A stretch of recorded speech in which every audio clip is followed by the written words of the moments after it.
মানে those who could not install code blocks, there are a lot of options. For example, let me share my screen with you. We can use this website. It is named ide1.com. Okay, the website is named ide1.com. If you write this down in your browser, then you can easily run it. And when you enter, you have to make sure that your compiler is C. You see in here, I have C selected, but if you're starting it for the first time, you're probably going to have Java.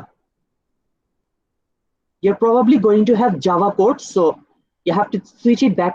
You have to switch it from Java to C. Okay? হয়তো আপনি run করলে দেখবেন Java আছে, সেটা আপনার মানে Java থেকে C করে নিতে হবে ল্যাঙ্গুয়েজে। ওকে,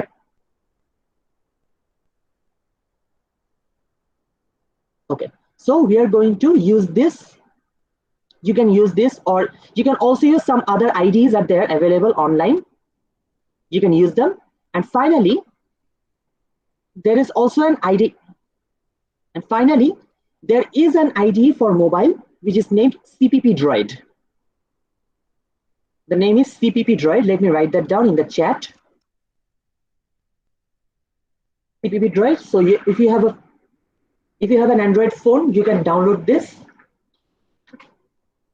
from Google Play Store. I'm not sure if it's available in I'm not sure if it's available in iPhone, but you can download it for Android. Okay.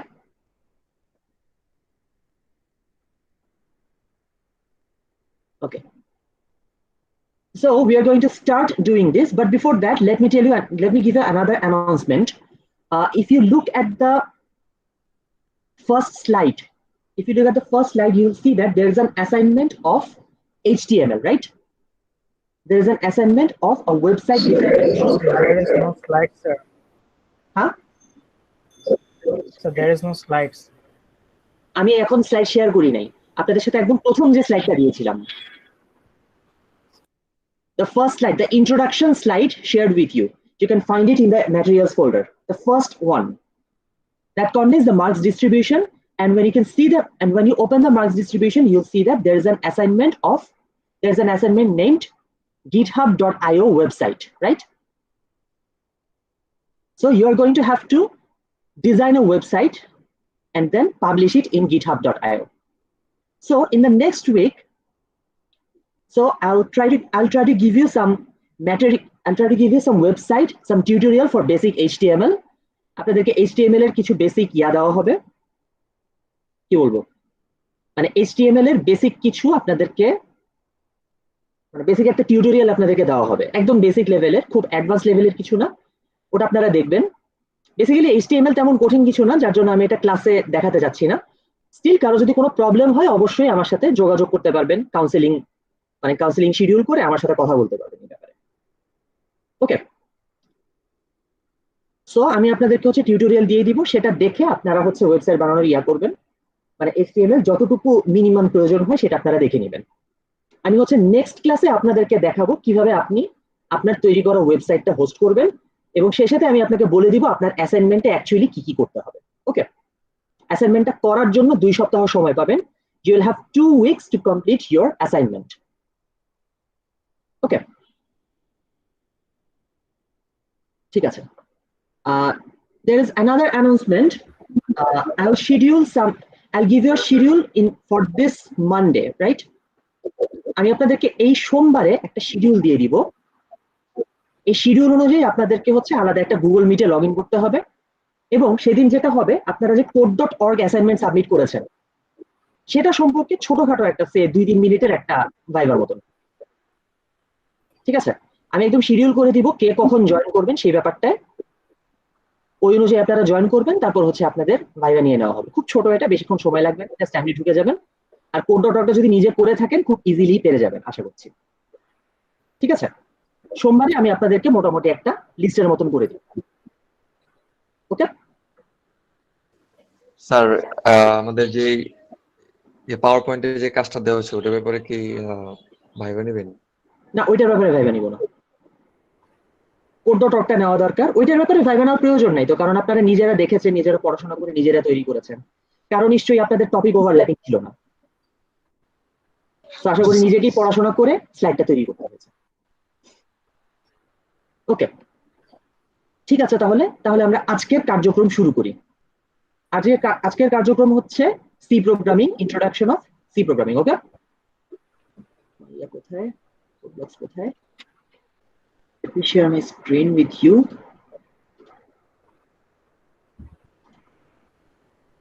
Screen দেখতে পাচ্ছি আমরা? জি sir. Okay, Yes, sir. So এখান থেকে আমরা শুরু করব। এই হচ্ছে আমাদের কোড ব্লকস উইন্ডো। যাদের কোড ব্লকস আছে তারা কোড ব্লকস ওপেন করেন। Those who have code blocks, please open it, and those who don't have code blocks, you can just open this ID1 or you can just install CPP Droid, whatever you wish. Okay. Yes, sir. If anyone thinks that you're going to write in your khata, that's okay also. Okay. Let's begin. What we're going to do first, if you're using code blocks, you're going to go to File, then New, Empty File. Okay. From File, New, Empty File. That's our command. Alternatively, you can click this button, New File button, and then select Empty File. Or there's a shortcut for the Empty File button. There's a shortcut for Empty File, Control-Shift-N. Okay. So either way, we are going to do this. We're going to create an empty file, and right after that, we are going to save it. We are going to save it by pressing Ctrl+S or going to save file, whatever. So we are pressing Ctrl+S. Then I think there should be two folders here, A and E.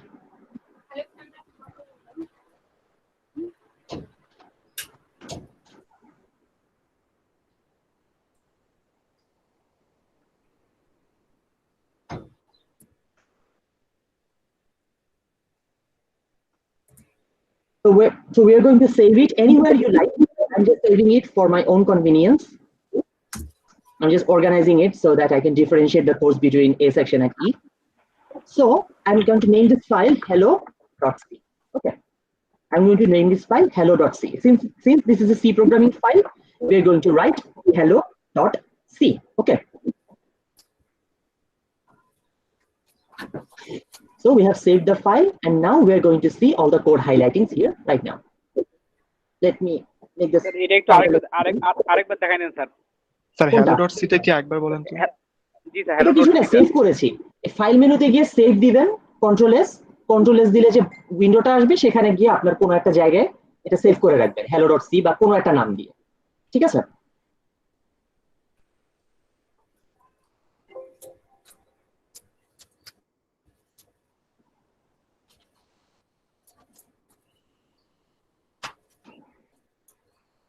Acha.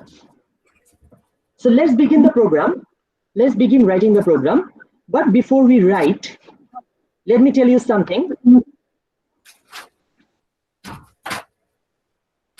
What I'm going to do is I'm going to write this code down without explaining anything. Okay, I will write the code without explaining anything. আমি পুরো কোডটা লিখবো, কিন্তু পুরো কোডের একটা লাইনও আপনাদেরকে বুঝাবো না, জাস্ট লিখে যাব। So what you're going to do, you're going to copy the whole code as it is. Okay, you're going to copy this code as it is, either in your IDE or in your khata. Okay, you're going to copy this code. After writing the whole code, I will make you understand what's going on. Okay, কোডটা লেখার পরে আমি আপনাদেরকে বুঝাই দিব যে এখানে কি কি হচ্ছে। Okay, so let's begin. First of all, I'm going to write hash include, then I'm going to give a space, then I'll write the less than sign and write stdio.h. Okay, be careful here. This is not studio, this is stdio. It has a specific meaning. I'll talk to you later about that. So we are writing hash include, then less than sign, stdio.h, and then a greater than sign. Okay, so just let me give you one thing. We all know about the first bracket, second bracket, and third bracket, right? Yes, sir. But in actual sense, these are not called first or second or third brackets, they are given another names. For example, this is called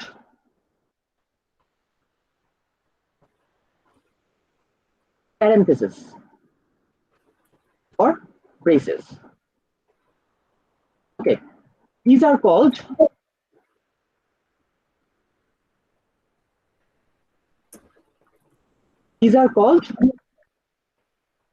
curly braces. These are called brackets. And I think they have never used these kind of brackets before. This is also a bracket. This is also a bracket. This less than sign and this greater than sign together creates another bracket. We call this angle brackets. Okay. We call these, when they're used together, we call this angle brackets. So we are writing stdio.h inside angle brackets, right? We are writing stdio.h inside angle brackets. Okay. So these are not relevant. Now we are going to go to this line and write down int, int, then main, name. Then we are going to start a parenthesis and then end the parenthesis as well. And then we're going to put a curly brace and go to a new line. Okay.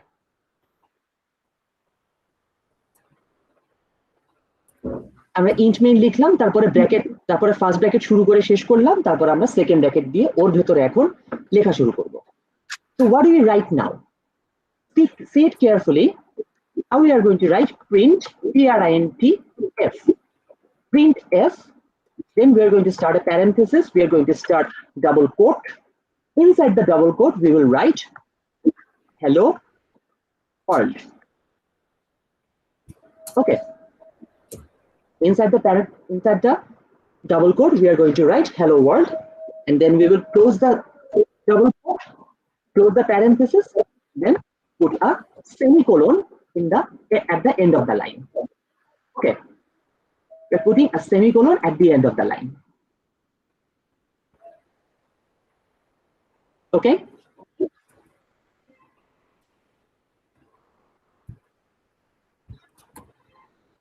Yes, sir. Next line will be like this. We're going to write return, return, return 0. Return space 0. And then we will also put another semicolon after it. Okay. Sir Yeah, please. Sir এই যে 3 number থেকে 4 লাইনে আসছেন কিভাবে, এটা পারতেছি না। মানে যে সেকেন্ড ব্র্যাকেট দিয়ে 4 নাম্বার লাইনে কিভাবে লেখেন মাঝখান থেকে প্রিন্টফটা? আপনি কি খাতায় লিখছেন? না না স্যার, কিছুতেই কোড ব্লকসে। এটা কিছুই না, একটু দেখাই দেই। আপনি দিয়েছেন এরকম, তাই না? হ্যাঁ হ্যাঁ হ্যাঁ। এরকম দিলে এরপর এন্টার দিবেন, এন্টার দিলে হচ্ছে এরকম হয়ে যাচ্ছে। তো এখন আবার আগের লাইনের শেষে চলে যান, তারপরে এন্টার দেন, কাজ শেষ। ও ইন্টিজারে চাপ দিয়ে আবার তারপরে ইসে দেব এন্টারে, মানে এই লাইনের শেষে এসে আবার এন্টার চাপ দিবেন, এইটুকুই। ও আচ্ছা আচ্ছা। মনে করেন মাইক্রোসফট ওয়ার্ডে মাঝখান দিয়ে একটা লাইন ব্রেক আপনার দিতে হবে, সেটা যেভাবে দেন এটাও সেভাবে। ওকে, so we are going back to our code. So this is our final code. So this is the code we are going to discuss right now. Okay, this is the code we are going to discuss right now. So everyone, have you written down this code? printf লিখছেন sir? Yes. printf এর সামনে কি sir space দিয়ে এটা ফাঁকাটা করব নাকি sir? হ্যাঁ, 4 নম্বরে যে ফাঁকাটা আছে int এর সামনে ফাঁকাটা? জি স্যার। এটা নিজেই তৈরি হয়ে যাচ্ছে আপনার ওটা অটো হয়ে, এটা অটোমেটিকই হয়। আমি বলি এটা অটোমেটিক হয়, অনেকে হয়তো এটা বাদ দেন, কিন্তু বাদ দিয়েন না, ঠিক আছে? একজন কি বলছিলেন?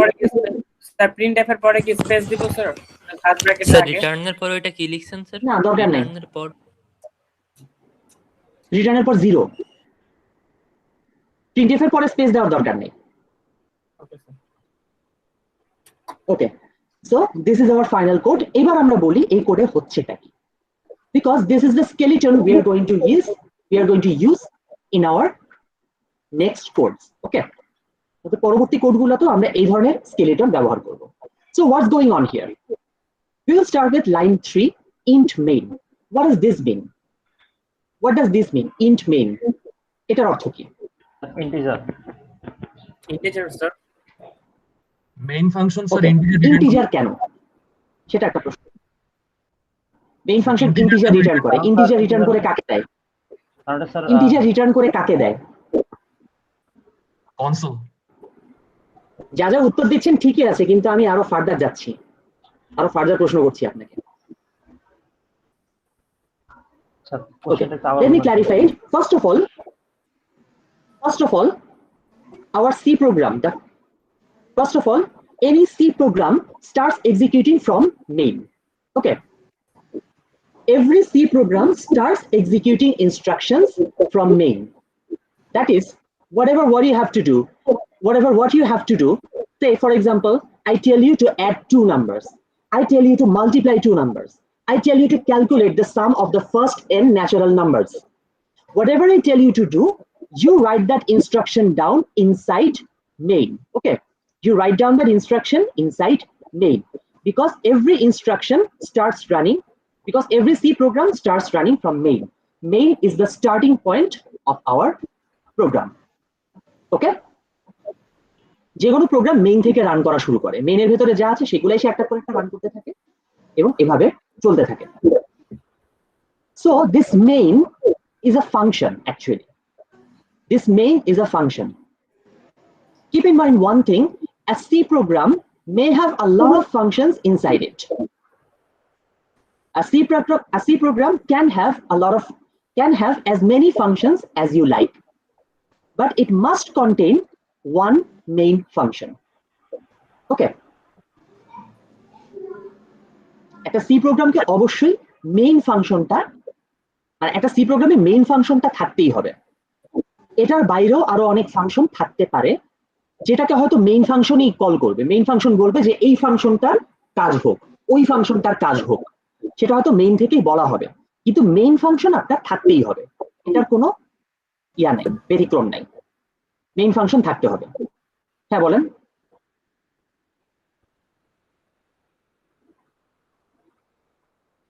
Okay, so let's go forth. So what does the int mean? Someone said int means integer. And why is the int here? Because main function returns an integer. So let's go to this return. A return tar mane ki ashole? What does this return mean actually? যে কোনো একটা function terminate করে প্রোগ্রামটাকে and It করে। means, আমি বলি প্রোগ্রামটাকে and করা না, আমি বলি ফাংশন যখন রিটার্ন করে তার মানে হচ্ছে এই ফাংশনকে যে এক্সিকিউট করছে তার কাছে সে এই ভ্যালুটা দিয়ে দিবে।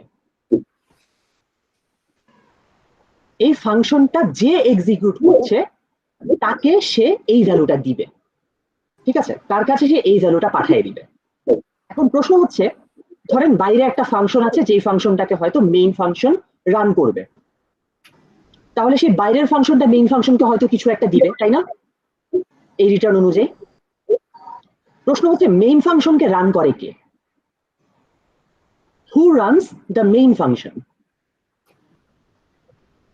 Operating system. Operating system, exactly. Actually, operating system runs the main function. So when main returns 0, it is giving the value 0. It is giving the value 0 to operating system. Okay, it is giving 0 to Windows or Linux, whatever it is. আপনার যে operating system, সেই operating সিস্টেমের কাছে main function 0 দিচ্ছে। এখন সে 0 দিচ্ছে কেন? যে কোনো ভ্যালুই হতে পারে। This is true. This value can actually be any value you like. This is not necessarily 0, this can be anything you like, but when you are giving 0, when you are returning 0, 0 is being sent to the operating system so that the operating system can understand that the program has run without any problems. Let me give you an example. কারো কি কখনো এরকম হয়েছে যে একটা computer একটা program run করছেন? আমার একবার এরকম হয়েছিল। ধরেন এনএফএস মোস্ট ওয়ান্টেড খেলছে, বিশাল বড় একটা পার্সুট চলছে, সেই পার্সুটের মানে পার্সুটের মধ্যে এক গাদা পুলিশ এসে আপনাকে ঘিরে ফেলেছে, আপনি বের হয়ে যাওয়ার চেষ্টা করছেন এবং হঠাৎ করে এনএফএস ক্র্যাশ করলো, হঠাৎ করে এনএফএস ধাম করে বন্ধ হয়ে গেল। হয়েছে কি এরকম কারো? এনএফএস না, অন্য একটা গেম হয়েছে স্যার। কোনো গেমে যে কোনোখানেও হয়েছে। এমন কি হয়েছে যে গেমটা ক্র্যাশ করার পরে হঠাৎ করে আপনার কাছে একটা মেসেজ এসেছে যে এই প্রোগ্রামটা কি ঠিকমতো রান হয়েছে নাকি হয় নাই? এমন কি কারণ আছে? এবং আপনার কাছে দিস প্রোগ্রাম স্টপ ওয়ার্কিং বা না, দিস প্রোগ্রাম স্টপ ওয়ার্কিং এটা আবার অন্য জিনিস, কিন্তু এমনটা আপনার কাছে জানতে চেয়েছে কিনা যে প্রোগ্রামটা ঠিকমতো শাটডাউন হয়েছে কিনা, প্রোগ্রামটা ঠিকমতো রান করেছে কিনা, এমনটা কি জানতে চেয়েছেন? Yes sir, AC black flag. এরকম দুই একজনের মাঝে মধ্যে জানতে চাওয়ার কথা। তো এখন আপনার উইন্ডোজ কিভাবে বুঝলো যে আপনার প্রোগ্রামটা ঠিকমতো রান নাও করে থাকতে পারে?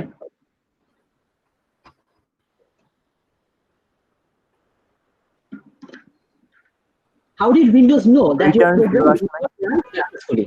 Because of this. Probably when that error occurred, the program returned a non-zero value. When a program returns 0, it means the program has run successfully. But when this return value is non-zero, it says the program has not run successfully. The program had errors in it and had to shut down unexpectedly. Okay, যে কোনো non zero value দেওয়ার মানেই হচ্ছে প্রোগ্রামে কোনো একটা সমস্যা।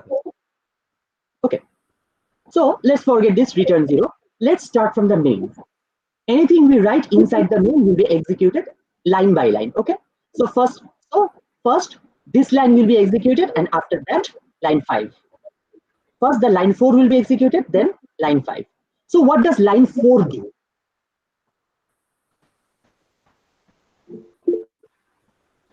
What does line 4 do? Hello world print করে sir কনসোলে। It writes hello world in the console. So how can we verify that? We're going to have to run this, right? We're going to have to run this program. So how do we run it?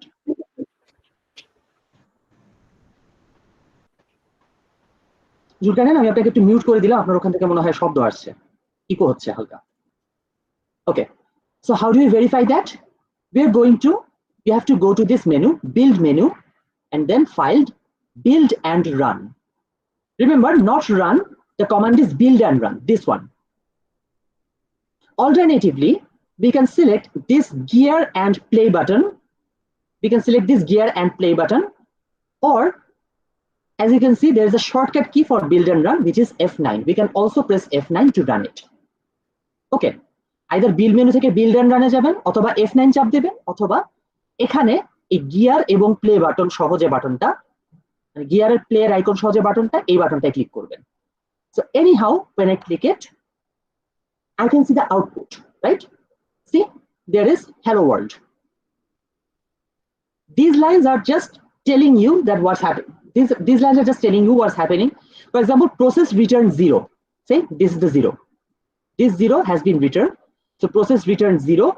Execution time is 0.088 seconds. Okay. So these are the informations, but we can ignore it for now. This is the relevant information for us. It is writing hello world. Yeah, please. আমার তো এরকম যে রানে চাপ দাও এরকম কোনো black page আসলো না, ওই যে বিল্ডে যাওয়ার পরে কিছুই আসে ব্ল্যাক পেজ আসে না, কি আসে? যেরকম ছিল ওরকম, মানে প্রোগ্রামটা লিখে রাখছি না সাদা পেজে, ওইরকমই আছে। আমি আপনার স্ক্রিনটা একটু দেখতে চাই, আপনি কি শেয়ার করবেন? আমি তো পিসিতে মানে মোবাইলে দুই জায়গা থেকে মানে পারবো না স্যার, মোবাইলে ক্লাস আপনি মোবাইলে আছেন, মানে পিসিতে রান করছেন কিন্তু মোবাইল দিয়ে আপনি যুক্ত আছেন, তাই তো? হ্যাঁ হ্যাঁ হ্যাঁ হ্যাঁ। আপনি একটা ব্যাক ক্যামেরা অন করে আপনার মনিটর দেখেন। স্যার আমার এক্সিকিউশন টাইমস 0.104 সেকেন্ডস দেখাচ্ছে স্যার। ওটা কিছু আসে যায় না, ওটাই কিছু আসে যায় না, এক্সিকিউশন টাইম যাইছে দেখা যাচ্ছে। ওকে, হ্যাঁ আরেকটু পিছনে নেন, হ্যাঁ আরেকটু পিছনে নেন, হ্যাঁ এবার রান করেন তো। এই যে স্যার নিচে দেখি একটু, কিন্তু করছি নিচে একটু নিচে যান, মানে আপনার ক্যামেরাটা একটু নিচে প্যান করেন, হ্যাঁ এখানে একটু স্যার নিচে যে লেখাগুলো আছে, নিচে যে ছোট ছোট লেখাগুলো আছে ওগুলোর দিকে একটু ক্যামেরাটা নিয়ে যান, একটু দেখি আমি কি আছে এখানে। আপনার কি আগে ইনস্টল করা ছিল? আমি বুঝতে পারছি না, একটু বামে নেন, না, বামে না, নেন, স্যার। বামে নেন, দেখতে পাচ্ছি না, ক্যামেরাটা বামে নেন। আপনি আজকে ইনস্টল করলেন? জি স্যার, এই যে এখন আপনি ইনস্টল বামে নেন, বামে বামে বামে, আপনার ক্যামেরাটা বামে নেন, নিচে নামান। আচ্ছা, আমার যেটা মনে হচ্ছে আপনি যখন ইনস্টল করেছেন আমি কিন্তু বলে দিয়েছিলাম কোড ব্লকস মিন ডাব্লিউ, জি স্যার, ওটা ওইটাই তো ইনস্টল নামাইছি। ওটা ডাউনলোড করেছেন? হ্যাঁ, হ্যাঁ, ওইটাই। তারপরে হচ্ছে না। না স্যার, মানে স্যার, আমরা লিখতে ভুল করছে স্যার, ও লিখতে ভুল করছে। স্টুডিও ডট এইচ হবে, stdio.h হবে, ওখানে ওখানে ভুল লিখছে ও। ও কমা দিছে, কমা দিছে। উপরে যান কোথায় তো, স্যার, কোথায়? stdio এই যে ডট ডটের এইচ জায়গায় হবে কমা এখানে। দিয়েছেন, এরর আছে এখানে। ও আচ্ছা, মানে একটু এরর ভুল থাকলে দিয়ে রান প্রোগ্রাম করলাম। আচ্ছা, stdio dot H, not comma H. এইবার রান কর। তাও তো স্যার আসলো না। নিচে নামেন, হ্যাঁ দিন ক্যামেরাটা নিচে নামান। Dot H. আপনি একটু বিল্ড লগটা ক্লিক করেন তো, বিল্ড লগ,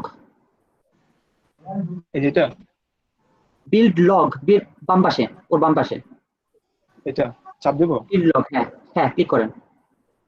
করছি। বাম, একটু ক্যামেরাটা বামে নেন দেখি। ক্যামেরাটা তো নাচাচ্ছিস কেন ভাই? ক্যামেরাটা বামে নেন। নিচে দেখ একটা এরর ইয়া লেখা উঠবে লাল কালারের। আপনার ক্যামেরাটা আরো বামে নেন নাকি এই পর্যন্তই? আর একটু নিচে নামা থাকে। আরেকবার F9 চাপেন তো, আপনি আরেকবার F9 চাপেন। হ্যাঁ, চাপছি স্যার। এবার দেখি কি আসে। কিছুই আসে না, তাহলে মনে হয় আপনার কম্পাইলার পাচ্ছে না। স্যার ওটা সেভ করতে হবে, না হলে তো আসবে না। কন্ট্রোল পরে আমাকে সেভ করা হয় নাই। আচ্ছা, আপনি তাহলে এটা পরে আমাকে ইয়া করে দিন, পরে আমাকে স্ক্রিনটা পাঠিয়ে দিন, পরে আমাকে স্ক্রিনশট নিয়ে পাঠিয়ে দিন। সেম আমারটাতেও হচ্ছে স্যার। আচ্ছা স্যার, পরে আগে স্ক্রিনশট সেভ নিয়ে পাঠিয়ে দিন। আগে সেভ করে নিতে হবে। পরে স্ক্রিনশট নিয়ে পাঠিয়ে দিন, অথবা সেভ করা ছিল কারণ কোড হাইলাইটেড, তো কোড হাইলাইট করা। আমি বলি সেভ করা যদি না থাকতো কোডের রং, মানে কোডের মধ্যে এরকম রং বেরং আসতো না আসলে। স্যার এই প্রবলেমটা হওয়ার কারণ কি কি হতে পারে? এখন আমি তো বুঝতে পারছি না, আপনারা তো স্ক্রিন শেয়ার করতে পারছেন না, ক্যামেরা দেখে অনেক কিছু বলাও যাচ্ছে না, বারবার করে ক্যামেরা উপরে ওঠার নিচে নামান এরকম করে আসলে হচ্ছে না আর কি। যা হোক, তো বাকিরা যারা রান করতে পেরেছে, তাহলে আমি দেখি। আচ্ছা আমি বলি যাদের কোড ব্লকস এর সমস্যা হচ্ছে আপনারা IDE 1 এ গিয়ে রান করতে পারেন, ঠিক আছে? IDE 1 এ গিয়ে তারপর এটা রান করতে পারেন, রান করলে দেখবেন সেখানেও হ্যালো ওয়ার্ল্ড কথাটা আসছে। আচ্ছা, so what's happening here, this line is telling us, this line is telling the program to write hello world in the console. Okay, sir আমিও বিল্ড এন্ড রান করলে হ্যালো ওয়ার্ল্ডটা লেখা আসছে না স্যার। সেটা বললাম তো, সেটা পরে অ্যাড্রেস করেন, আপাতত অন্য কোনো IDE তে যান, মানে কোড ব্লকস ছেড়ে IDE 1 বা এগুলো কিছু ইউজ করেন। যাদেরই এরকম সমস্যা হচ্ছে হুট করে ক্লাসের মাঝখানে স্যার আমারও এরকম হচ্ছে না বলে একটু অল্টারনেট ব্যবস্থা করেন। আমি কিন্তু অল্টারনেটের ব্যবস্থা বলে দিচ্ছি কি কি করতে হচ্ছে, মানে আর কি কি করা যায়। IDE 1 এ গিয়ে লিখতে পারেন, অথবা হচ্ছে আপনি অন্য কিছু গিয়ে অন্য কিছুতেও করতে পারেন, ঠিক আছে? ওকে, so this line is telling the program to write this line hello world in the console. So how does, so printf is, so it looks like printf is a function, right? Yes sir. Where is the definition of printf? Output বের করে। Where is the definition of printf? Say you have written a function to print, so you have written print something. Okay, you have chosen to print something. If I say build and run, this is it says undefined reference to print. Okay, print ফাংশনটা stdio.h এর মধ্যে library ফাংশনের মধ্যে দেওয়া থাকে। আচ্ছা, যারা অনেক কিছু জানেন সি প্রোগ্রাম সম্পর্কে, আমি একটু আপনাদেরকে অনুরোধ করব একটু চুপ থাকেন। কেন এটা বলবো, তার কারণ আমরা সবাই কিন্তু সি প্রোগ্রামিংটা শিখছি, শেখার সময়টায় একটু যদি ব্রেইনস্টর্মিং হয় তাহলে ভালো। এখন আপনি যদি হুট করে অ্যান্সারটা বলে দেন তাহলে ব্রেইনস্টর্মিং এর সুযোগটা পাওয়া যায় না আসলে। ঠিক আছে, জাস্ট একটু খেয়াল রেখেন, হয়তো প্রথম 10 সেকেন্ডের মধ্যে বললেন না, তারপরে বলে দিলেন, কিন্তু একটু ব্রেনস্টর্মিং করার সুযোগ দিন সবাইকে। Okay, so what's happening here, when we are writing print, it says undefined reference to print, so there is no print function until I write a print function or something like that. ওকে, আমি print ফাংশনটা নিজে define করার আগে সে কিছু করছে না, অথচ এই পুরো প্রোগ্রামের মধ্যে প্রিন্টএফ নামে আর কোনো কিছু, মানে প্রিন্টএফ নামে কোনো ডেফিনিশন কিন্তু নাই, প্রিন্টএফ এর কোনো ডেফিনিশন কিন্তু এখানে কোথাও নাই। তাহলে আমি প্রিন্টএফ পেলাম কোত্থেকে? Why is this printf line working without any error? The answer is this printf is defined in this file stdio.h. আপনারা হোপফুলি আপনাদের কম্পিউটারে ঢুকে যদি আপনারা ইয়াতে যান, মানে কোড ব্লকসের ফোল্ডারটা বের করেন, সেখানে আপনারা stdio.h ফাইলটা খুঁজে পাবেন কোনো একটা জায়গায়, ঠিক আছে? You will find the stdio.h file, you can find this file stdio.h somewhere in your installation directory of codeblocks, যেখানে codeblocks ইনস্টল করেছেন সেখানে এই ফাইলটা পাবেন। This file contains the definition of printf. Okay, and this is why we have to include this one. বিষয়টা আমি একটু করি, আপনাদেরকে এর আগে কোন ভিডিও কি সাজেস্ট করা হয়েছিল হাবলুদের জন্য প্রোগ্রামিং টাইপের? না স্যার। No sir. কিন্তু আপনাদের অনলাইন ম্যাটেরিয়ালে ছিল মনে হয়, এটা অনলাইন ম্যাটেরিয়ালস গুলোর মধ্যে মনে হয় এটা ছিল, থাকার কথা।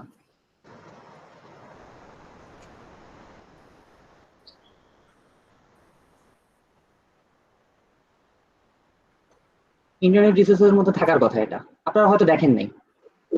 যা হোক, এটা আমি একটু আপনাদেরকে দেখাতে চাই।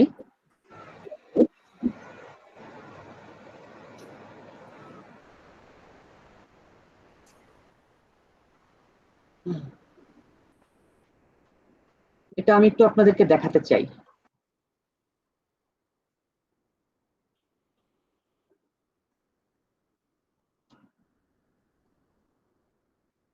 একটু দেখেন।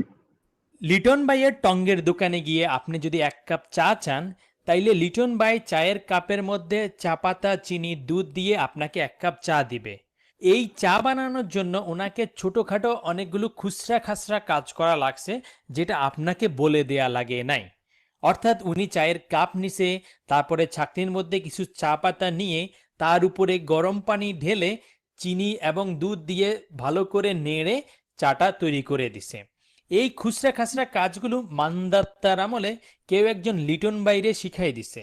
এখন অলিল খলিল জলিল যে গিয়েই চা চাক না কেন, লিটন ভাই ধাপে ধাপে ওই ছোট ছোট কাজগুলো করে চাটা তৈরি করে দিবে। চা খাইয়া আপনার মনে হয়েছে রাত্রে তো খাবারের কিছু নাই, দোকানে গেলেন, আধা কেজি চালের দাম 28 টাকা আর 1 হালি ডিমের দাম 41 টাকা। এখন আপনাকে মোট কত টাকা দিতে হবে সেটা আপনি যদি চাল্লু হন তাইলে আঙ্গুলের দাগ গুনে গুনে হিসাব করতে পারেন। আপনি যদি শিক্ষিত হন তাইলে কাগজে কলমে লিখে লিখে হিসাব করতে পারেন। আর আপনি যদি হাবলু হন তাইলে হচ্ছে আপনি একটা ক্যালকুলেটর বের করে সেখানে 28 যোগ 41 লিখে মোট কত টাকা দিতে হবে সেটা আপনি বলতে পারবেন। এই যে আপনি ক্যালকুলেটরের মধ্যে 28 লিখে তারপরে যোগ চিহ্ন দিয়ে 41 লিখে দিছেন, তারপরে ক্যালকুলেটর বাবাজি তার ভিতরে ছোট ছোট খুচরা খুচরা অনেকগুলা ধাপ পার করে আপনাকে সম্পূর্ণ রেজাল্টটা দিছে। এই ক্যালকুলেটরের ভিতরে এই ছোট ছোট ধাপ বা কাজগুলাই হচ্ছে কোনো একটা প্রোগ্রাম। অর্থাৎ কোনো একটা প্রোগ্রাম বলতে আমরা বুঝি অনেকগুলা ছোট ছোট খুচরা কাজের সমষ্টি, যেটা কেউ একজন একবার বলে দেয়, তারপরে সে সবসময় একই পদ্ধতিতে করতে থাকে।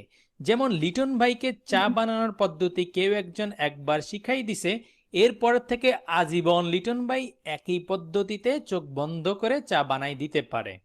তবে প্রোগ্রাম হইতে হইলেই যে অনেকগুলা খুচরা খাসরা কাজের সমষ্টি হইতে হবে এমন কোনো কথা নেই। সিম্পল খুচরা একটা কাজ দিয়েও কিন্তু একটা প্রোগ্রাম হইতে পারে। যেমন আপনি যদি কাউরে বলেন এই দিকে আয়, তাইলে সে যেখানেই থাকুক না কেন সে আপনার দিকে আসা শুরু করবে। এই সিম্পল খুচরা কাজটাও কিন্তু একটা প্রোগ্রাম। তার মানে কোনো সিম্পল একটা কাজ বা অনেকগুলা কাজের সমষ্টিই হচ্ছে একটা প্রোগ্রাম। তো আপনাকে যদি আজকে থেকে কেউ জিজ্ঞেস করে প্রোগ্রাম কি জিনিস, এটা খায়, পিন্দে না মাথায় দেয়, আপনি চোখ বন্ধ করে বলে দিতে পারবেন একটা প্রোগ্রাম হচ্ছে অনেকগুলো খুচরা খাচরা কাজের সমষ্টি। সেটাও যদি আপনার মাথায় না আসে, বলে দিবেন লিটন ভাইয়ের চা বানানোই হচ্ছে একটা প্রোগ্রাম। সে যদি বলে ভাই একটা বড় সড়ো প্রোগ্রামের নাম বলো, তাইলে আপনি বলে দিতে পারবেন যে কালচারাল প্রোগ্রাম, জন্মদিনের প্রোগ্রাম বা বিয়ের প্রোগ্রাম ইত্যাদি ইত্যাদি।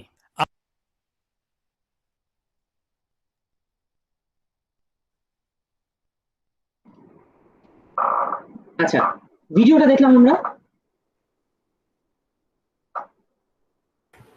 জি স্যার। ওকে, এই ভিডিওটা দেখানো মানে আগে যেহেতু দেখাতাম হয়তো সম্ভব মাথা থেকে সরে গেছে ভিডিওটা দেখানোর বিষয়টা, বাট এটা আমি এখন কেন দেখালাম, বিষয় হচ্ছে এই যে লিটন ভাইয়ের চা বানানোর যে বিষয়টা, এটার সাথে কিন্তু আমাদের প্রিন্টএফ ফাংশনের একটা সম্পর্ক আছে।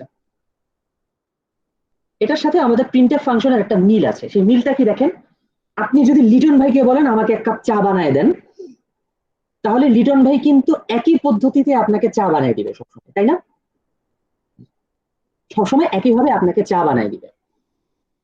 সিম্পল, এখানেও আপনি যখনই প্রিন্টএফ বলবেন সে একই পদ্ধতিতে আপনার যা কিছু লেখা, আপনি যা কিছু প্রিন্ট করতে চাচ্ছেন সেটা সে স্ক্রিনে প্রিন্ট করে দিবে, তাই তো?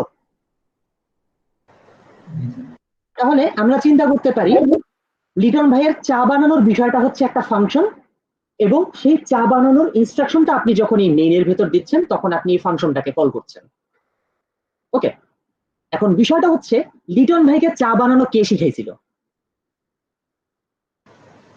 কেউ একজন, আরে কেউ একজন বলতে লিটন ভাইয়ের কোন এক মানে লিটন ভাইয়ের আগে যে লিটন ভাই যখন ছোট ছিল, যখন লিটন ভাই যখন আরেকটু ছোট ছিল তখন সে যার চায়ের দোকানে হেল্প করতো সে তাকে চা বানানো শিখেছে, তাই তো?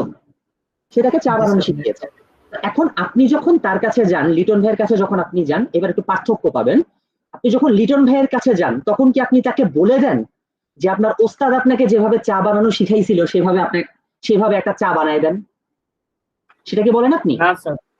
এটা কিন্তু বলেন, এটা কিন্তু বলেন না। কিন্তু এই সি প্রোগ্রামে আপনাকে এটা বলতে হবে যে আপনার ওস্তাদ stdio আপনাকে যেভাবে প্রিন্টএফ লেখা, যেভাবে আপনাকে প্রিন্টএফ করা শিখাইছে সেভাবে আপনি একটু প্রিন্টএফ করে দেন। আদারওয়াইজ যদি আপনি ইনপুটটা বাদ দেন তাহলে সে প্রিন্টএফ ফাংশনটা পেয়ে যাওয়ার কথা না, যদিও আমার ইনটিউশন বলছে সে পাবে। সে প্রিন্টএফটা পেয়েছে, কিন্তু সাথে সে কিছু ওয়ার্নিং দিয়েছে। দেখেন, warning implicit declaration of function printf, implicit declaration of function printf. তার মানে আমি যদি stdio নাও দেই তাহলেও সে হয়তো এটা খুঁজে পাবে, কিন্তু দেওয়াটা ভালো, ঠিক আছে? কারণ না দিলে আপনি কোনো কোনো কেসে বিপদে পড়ে যেতে পারেন, সেজন্য stdio দেওয়া ভালো। আচ্ছা, stdio মানে কি বলতে পারবেন? Standard input output, standard library function. Standard library function না, স্ট্যান্ডার্ড ইনপুট আউটপুট। std মানে হচ্ছে স্ট্যান্ডার্ড, i মানে ইনপুট, ও মানে আউটপুট। stdio মানে standard input and output. Okay, stdio means standard input and output. So this library contains all the standard input and output functions. This is one of the output functions. We will also find another input function as well later in this class. Okay. So this is the whole dissection of our program. First of all, if you're going to use functions like printf or some input output, you'll have to include stdio.h. And also there are some other libraries. For example, say if I tell you to calculate the logarithm of a given number, what will you do? আপনাকে যদি একটা নাম্বারের log বের করতে বলা হয় আপনি কি করবেন?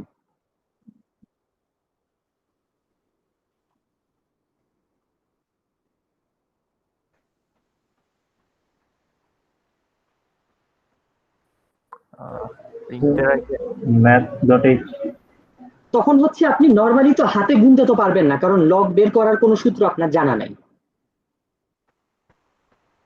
ঠিক কিনা? লগ বের করার কোনো সূত্র আপনার জানা নাই। So what you're going to do, you're going to have to include another library which is called math.h. I will not discuss about it today. We will discuss it probably in tomorrow, probably in next week's class. Sir dot H এর মানেটা কি? Dot H মানে হচ্ছে header. Dot H মানে header. Okay sir, এখন স্ক্রিনটাকে share করি sir. কিসের জন্য? ওই যে স্যার প্রবলেমটার জন্য। না, এখন আর শেয়ার করেন না, এখন আর শেয়ার করেন লাস্টে না। ক্লাসের শেষে করি, শেষে? হ্যাঁ, ক্লাস শেষে করতে পারেন। আচ্ছা ওকে ওকে, তাহলে আমরা এইটুকু বুঝলাম। এতক্ষণ পর্যন্ত আমাদের যেটা বোঝা সেটা হচ্ছে কোনো ফাংশন ইউজ করলে সেটা লাইব্রেরি ইনক্লুড করতে হয়, মেইন ফাংশন থেকে লেখা শুরু করতে হয়, এবং মেইনের শেষে একটা রিটার্ন জিরো দিতে হয়, এবং মাঝখানে মানে মেইনের শুরু থেকে রিটার্ন জিরোর মাঝখানে আমাদের যাবতীয় ইনস্ট্রাকশন গুলা লিখতে হয়। ঠিক আছে, এই হচ্ছে আমাদের এতক্ষণের ক্লাস পর্যন্ত টেক অ্যাওয়ে। আরেকটা টেক অ্যাওয়ে এখানে আছে, সেটা হচ্ছে পরবর্তী নির্দেশ না দেওয়া পর্যন্ত মেইনের ভেতরে আপনারা যতগুলা লাইন লিখবেন প্রত্যেকটা লাইনের শেষে একটা করে সেমিকোলন দিবেন। You have to write a semicolon after every single instruction inside main. ওকে, যদি এটা না দেন আপনার খবর আছে। খবর আছে বলতে কি, অতটাও খবর নাই। যেমন ধরেন আমি সেমিকোলনটা বাদ দিলাম। Now if I click build and run, it will say expected semicolon before return. So it is giving us a pretty decent message, right? খুব সুন্দর করে বলে দিচ্ছে রিটার্নের আগে একটা সেমিকোলন থাকা দরকার। কম্পাইলার এত সহজ ছিল না, কম্পাইলার জিনিসটা আসলে এত সহজ ছিল না। Let me show you something. Sir একটা ছোট্ট কোশ্চেন ছিল। বলেন। স্যার ওই যে মেইনের ভিতরের জিনিসটা তো বলতে সেকেন্ড ব্র্যাকেটটুকু বুঝাইতেছে, তাই না? তাহলে মেইনের পরে যে ফার্স্ট ব্র্যাকেটটুকু, ওইটুকু মানে কি? ওইটুকু কেন দেওয়া? ওইটুকু হচ্ছে ফাংশন লেখার নিয়ম। বেসিক্যালি দেখেন প্রিন্টএফ এর পরে একটা ব্রেকেট দিয়ে ওর ভেতরে কিছু একটা লেখা হয়েছে না? হ্যাঁ। বেসিক্যালি ফাংশনের বিষয়টা হচ্ছে ফাংশনের ভেতরেও এরকম ব্র্যাকেট দিয়ে কিছু একটা লেখা থাকার কথা, কিন্তু কিছু যদি সেখানে নাও থাকে তারপর আমাকে অ্যাটলিস্ট ব্র্যাকেটটা দিতে হবে যাতে আমরা বুঝতে পারি এটা ফাংশন। ও আচ্ছা, ঠিক আছে, তার মানে ভিতরের জিনিসটা হচ্ছে second bracket to second bracket নাকি? হ্যাঁ, মেইনের ডেফিনিশন হচ্ছে second bracket to second bracket. এর ভেতরে থাকে যদি কোনো এক্সট্রা ইনফরমেশন আপনার মেইনের ভেতর দিতে হয় সেটা, কিন্তু সেটা যদি নাও থাকে অ্যাটলিস্ট ব্র্যাকেটটা আপনাকে দিতে হবে। সেম কি প্রিন্টএফ এর ক্ষেত্রেও? হ্যাঁ, সেম কি প্রিন্টএফ এর ক্ষেত্রেও ওর ভিতরেও যদি আমরা কিছু না আমি একটু বলি, আপনি যদি ইন্টারেস্টেড হন আপনি stdio.h ফাইলটা খুঁজে বের করে সেখানে দেখেন প্রিন্টএফ ডিফাইন করা আছে। ঠিক আছে, সেখান থেকে দেখে নিতে পারেন যে কিভাবে প্রিন্টএফ এর পরে ব্র্যাকেট দিয়ে তারপরে আবার সেকেন্ড ব্র্যাকেট দিয়ে ভেতরে কিছু লেখা হয়েছে, দেখে নিতে পারেন। তবে দেখে কিছু বুঝবেন না, এটা গ্যারান্টি দিতে পারি, দেখে কিছু বুঝবেন না, আমিই বুঝি না। তাহলে দেখে লাভ কি স্যার? হ্যাঁ আচ্ছা, আজান দিচ্ছে তো আমি আজানের পরে ফিরে আসি, ততক্ষণে আপনারা এই জিনিসটা দেখতে থাকেন।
ওকে, এই জিনিসটা কি কেউ বলতে পারবেন? Sir, another way to run a program or write a program. I think it's C++ program.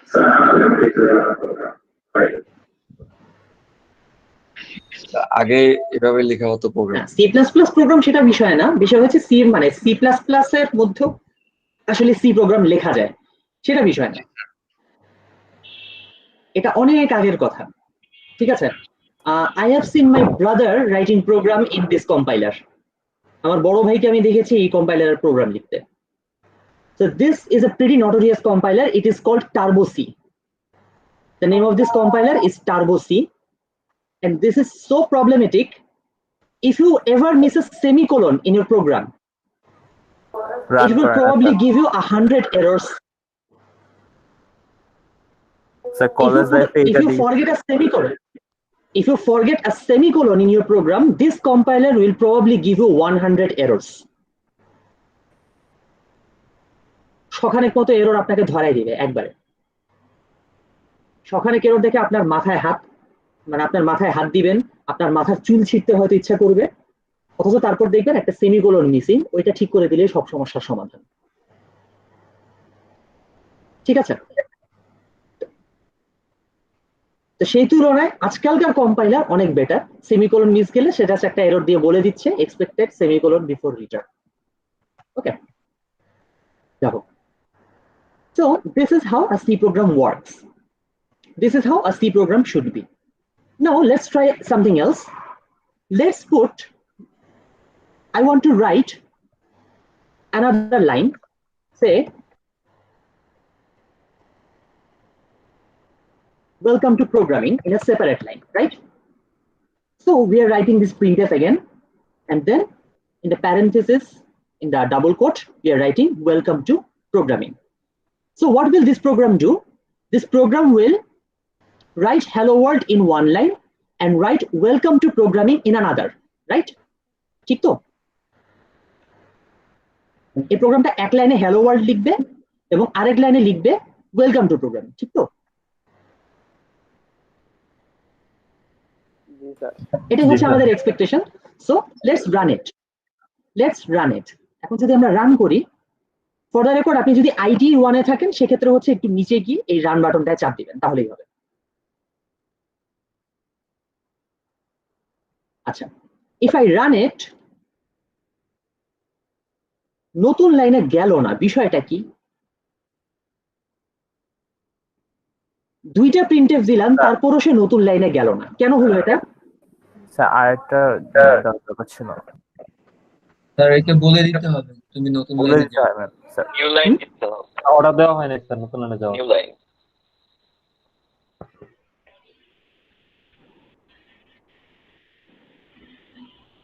আচ্ছা, আমি একটু আপনাদের কাছে জানতে চাই, আগের দিন ই সেকশনের সাথে ক্লাস করেছেন কে কে? আমি স্যার সাদাত। স্যার আমি লাস্ট 5 মিনিটসে জয়েন করেছিলাম। আর কেউ? আবু আম্মার, আপনিও? Yes sir. আচ্ছা, 3 জন পেলাম। আর কেউ?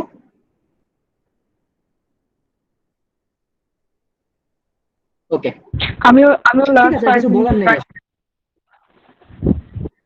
আচ্ছা, ওকে, ঠিক আছে, তাহলে আমরা আবার এখানে ফেরত যাই। বিষয়টা যেটা, সেটা হচ্ছে আপনি যখন প্রিন্টএফ লিখছেন, when you are writing a printf function, it will write this thing to somewhere, right? সে কোথাও একটা লিখবে। সে আমি যদি নরমালি এটাকে একটু ইয়া করার চেষ্টা করি, নরমালি এটাকে কোনোভাবে রিপ্রেজেন্ট করার চেষ্টা করি, একটু ওয়েট করেন, একটা খাতা নিয়ে আসি।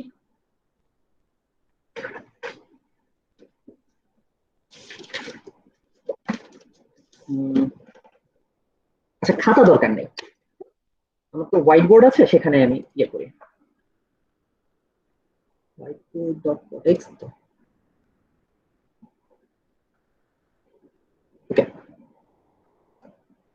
ভালো করে দেখেন, আপনি যখন প্রিন্টএফে লিখছেন হ্যালো ওয়ার্ল্ড, প্রিন্টএফে যখন আপনি লিখছেন হ্যালো ওয়ার্ল্ড, তখন সে কি লিখবে? তখন সে লিখবে হ্যালো ওয়ার্ল্ড।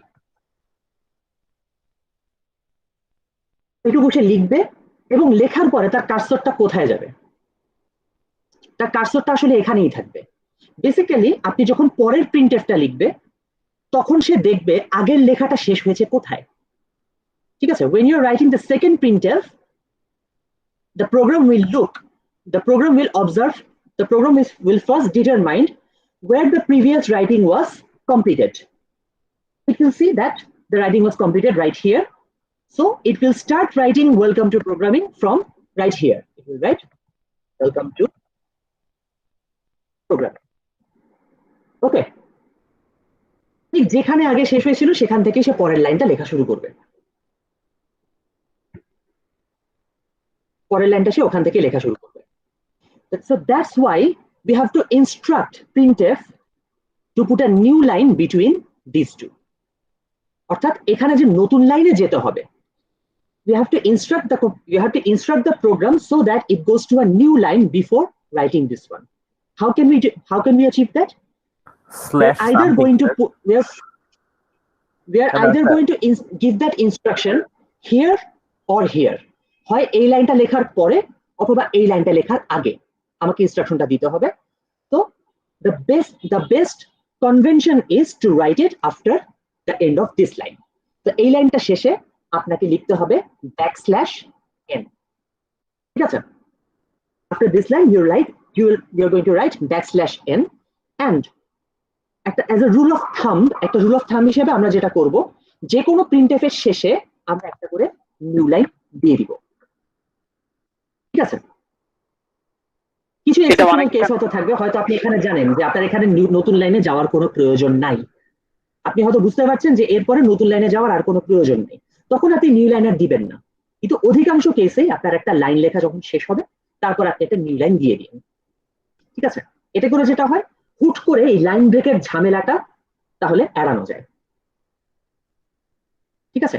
হুট করে লাইন ব্রেকের যদি কোনো ঝামেলা হয় সেটা এড়ানোর জন্য আমরা এই নিউ লাইনটা ইউজ করতে পারি, মানে সেজন্য আমরা নিউ লাইনের অভ্যাসটা গড়ে তুলবো। ঠিক আছে স্যার? স্মল এন এর জায়গায় যদি ক্যাপিটাল এন দেই তাহলে কি হবে না? আই এম নট শিওর কাজ করবে কিনা, আমি একটু চেক করে দেখি। হ্যাঁ, এখনই এটা পরীক্ষা হয়ে যাবে। কাজ হবে না আসলে, স্মল এন নিতে হবে। সি প্রোগ্রাম আসলে এরকম অনেক দিক থেকে কেস সেনসিটিভ। ঠিক আছে? এবার দেখেন এখানে নিউ লাইন ছিল, মানে নিউ লাইন কিন্তু চলে এসেছে, হ্যালো ওয়ার্ল্ড এর পরে নতুন লাইনে welcome to programming. Okay, so we have to instruct the computer to put a new line after hello world. Okay, or wherever you want to put a new line, you'll have to put a \n over there. ঠিক আছে? আচ্ছা, now think of something. Do we only have to print these hard-coded lines in our program? Can our program be dynamic? Say for example, I want to write a number in a printf. Can we do that? Yes, Say sir. I want to write I equal 5. Is it possible? Yes, sir.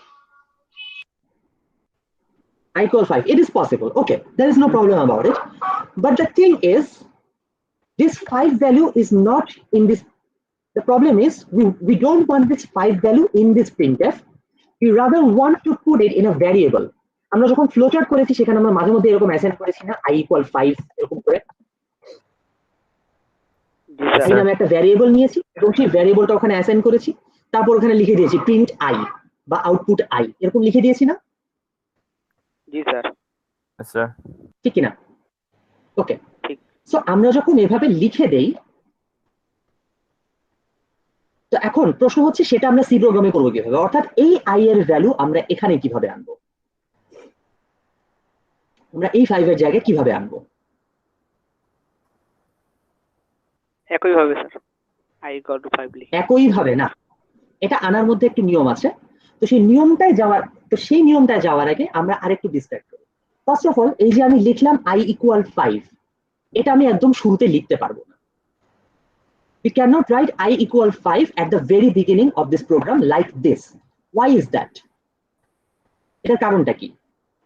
বিষয়টা হচ্ছে I একটা variable, তাই না? Variable তো আমরা এর আগেও দেখেছি, ফ্লো চার্টেও দেখেছি যে আমরা ভ্যারিয়েবল ইউজ করছি। এখন সি প্রোগ্রামের ক্ষেত্রে যে বিষয়টা, সেটা হচ্ছে সি প্রোগ্রাম আগে থেকে জানতে চায় যে একটা ভ্যারিয়েবল আসলে কি ধরনের, অর্থাৎ এর মধ্যে আপনি কি ধরনের ডাটা রাখতে চান সেটা সে আগে থেকে জানতে চায়, কারণ সে জানার পরে ওই অনুযায়ী আপনাকে ভ্যারিয়েবলটা ইউজ করার সুযোগ করে দিবে। ঠিক আছে? The computer wants to know about that variable so that it can facilitate that variable for you.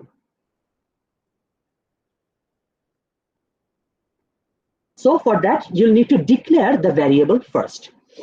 Let me show you how we declare a variable. First, we write int I. Okay. The thing is int I. আমি লিখলাম int I, তার মানে কি? আমি I নামে একটা variable declare করলাম যে ভ্যারিয়েবলটা কি ধরনের? Integer. The variable is of type integer because of this int. Okay. So we're now going to learn about the different data types of C program. What are the different data types? The different data types. There are 3 primitive data types that can be used in a C program. These data types are integer, real number, and character. What is an integer? Integer means necessarily a number with no fractions, right? Integer is necessarily a number with no fractions, with no fraction part. But what is a real number? A real number can have fraction, right? A real number can have a fraction part like 5.7, 6.12, 6.12, 5.235, right? Real number can have such fraction parts, but an integer cannot have such fractions. Okay. Final one, what is a character? A character is a single printable symbol. A character is a single symbol. For example, in this line integer, I is a character, N is a character, P is a character, E is a character, G is a character, and R is also a character. Okay. So any symbol that you can write is a character. Remember, character is a single symbol. Character is not a collection of symbols. For example, this line integer, this whole integer line is not a character. You can call it a string. When you combine some characters, you get a string. আপনি যখন অনেকগুলো character একসাথে করেন তখন আপনি একটা string পান।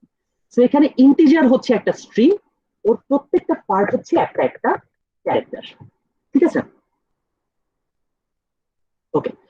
So how do we declare such variables? We are declaring integer by using the keyword int, right? We are declaring an integer variable using this keyword int, like here we used. How can we declare a real number? How can we declare a real number? The keyword for real number is float or double. Let's write down in separate lines. The keywords are float or double. You can use either one of this, but we usually prefer double. Okay. আমরা সাধারণত ডাবলটাই prefer করি ফ্লোটের চাইতে। We usually prefer double. And to declare a character type variable, there is only one keyword, which is char. Okay. So the keyword is char. বুঝতে পেরেছি? So when we are declaring int I, we are declaring that I is an integer. I is strictly an integer with no fraction parts. When we are writing double I, it means I can be a fraction. Okay. And when we are writing character I, we are saying I is necessarily a printable character. Okay. So we will not discuss about character in this class. We will probably discuss it at about the end of this semester, probably, if we have time. So let's get back to integer. So we are writing, we're declaring this variable integer I, and then we are going I equal 5. After that, we are writing printf. So what do we write after I equal? এখানে আমরা কি লিখবো? যদি আমরা এই I এর ভ্যালুটাকে এখানে নিয়ে আসতে চাই, কি লিখবো আমরা?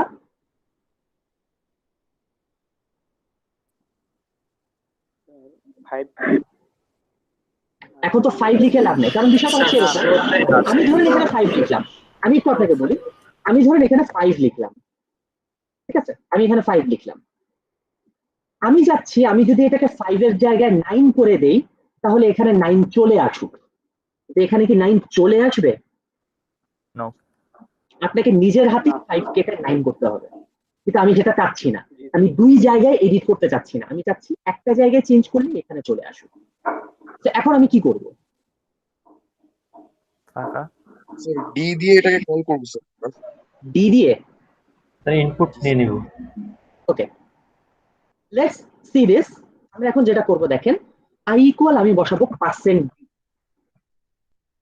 i ইকুয়াল আমি লিখব %d, এবং তারপরে আমি ডাবল কোটের পরে কমা দিয়ে লিখে দিব i। Okay, so we have replaced the 5 with a %d, and then after the double quote we are putting a comma, and then we are writing I. এখন বিষয়টা আসলে কি রকম হবে একটু আগে রান করি, তারপর আমি বিষয়টা ব্যাখ্যা করি। If I run this program, see I equal 9 is the result. Okay, the result is I equal 9, and if we put something else in it, say 258, and then we run it, yes, there is 258. So what's happening here is that this number this %d is being replaced by the value of this variable. Okay, this %d is being replaced with the value given here, with the value of I. Is that clear? Question sir, বলেন sir এই C তে একটা জিনিস আমার কাছে একটু odd লাগছে, যে আমার কাছে যদি একাধিক ভ্যারিয়েবল থাকে বা একাধিক মান যদি আমি এখানে কল করতে চাই, তাহলে প্রত্যেকটার ক্ষেত্রে আমাকে %d টা ইউজ করতে হয়। এখানে ইন্ডিভিজুয়ালি ভাবে কি কোনো কমেন্ট আছে যেটা আমি যেমন আমরা ফরট্রান বা অন্য ল্যাঙ্গুয়েজে করে থাকি এরকমটা? না, সি ল্যাঙ্গুয়েজে এরকমটা করা যায় না। হ্যাঁ, মানে এরকম প্লেস হোল্ডার আপনাকে ব্যবহার করতেই হবে, এগুলো আপনাকে বসাতেই হবে। আপনি যেটা বলছেন আমি এটা বোঝাচ্ছি, এটা মোটামুটি ইনটুইটিভ। দেখেন, সে we have another variable j, we have another integer variable j, the value of I is 258, the value of j is 54. Okay, the value of j is 50.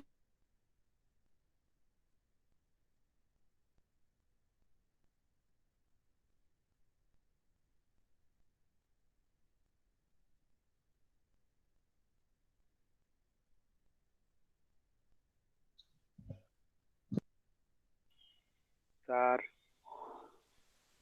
কি হলো? নেটওয়ার্ক চলে গেছে। আরে ভাই, চলে গেছে। Sir, where are you? আচ্ছা শোন তো, মেহেদি শোন, এই জায়গায় %d টা কেন দিতেছে? আমার পার্সেন্ট না দিয়া তো ওকে, ব্যাক করছে। আমার এখানে কারেন্ট চলে গেছে,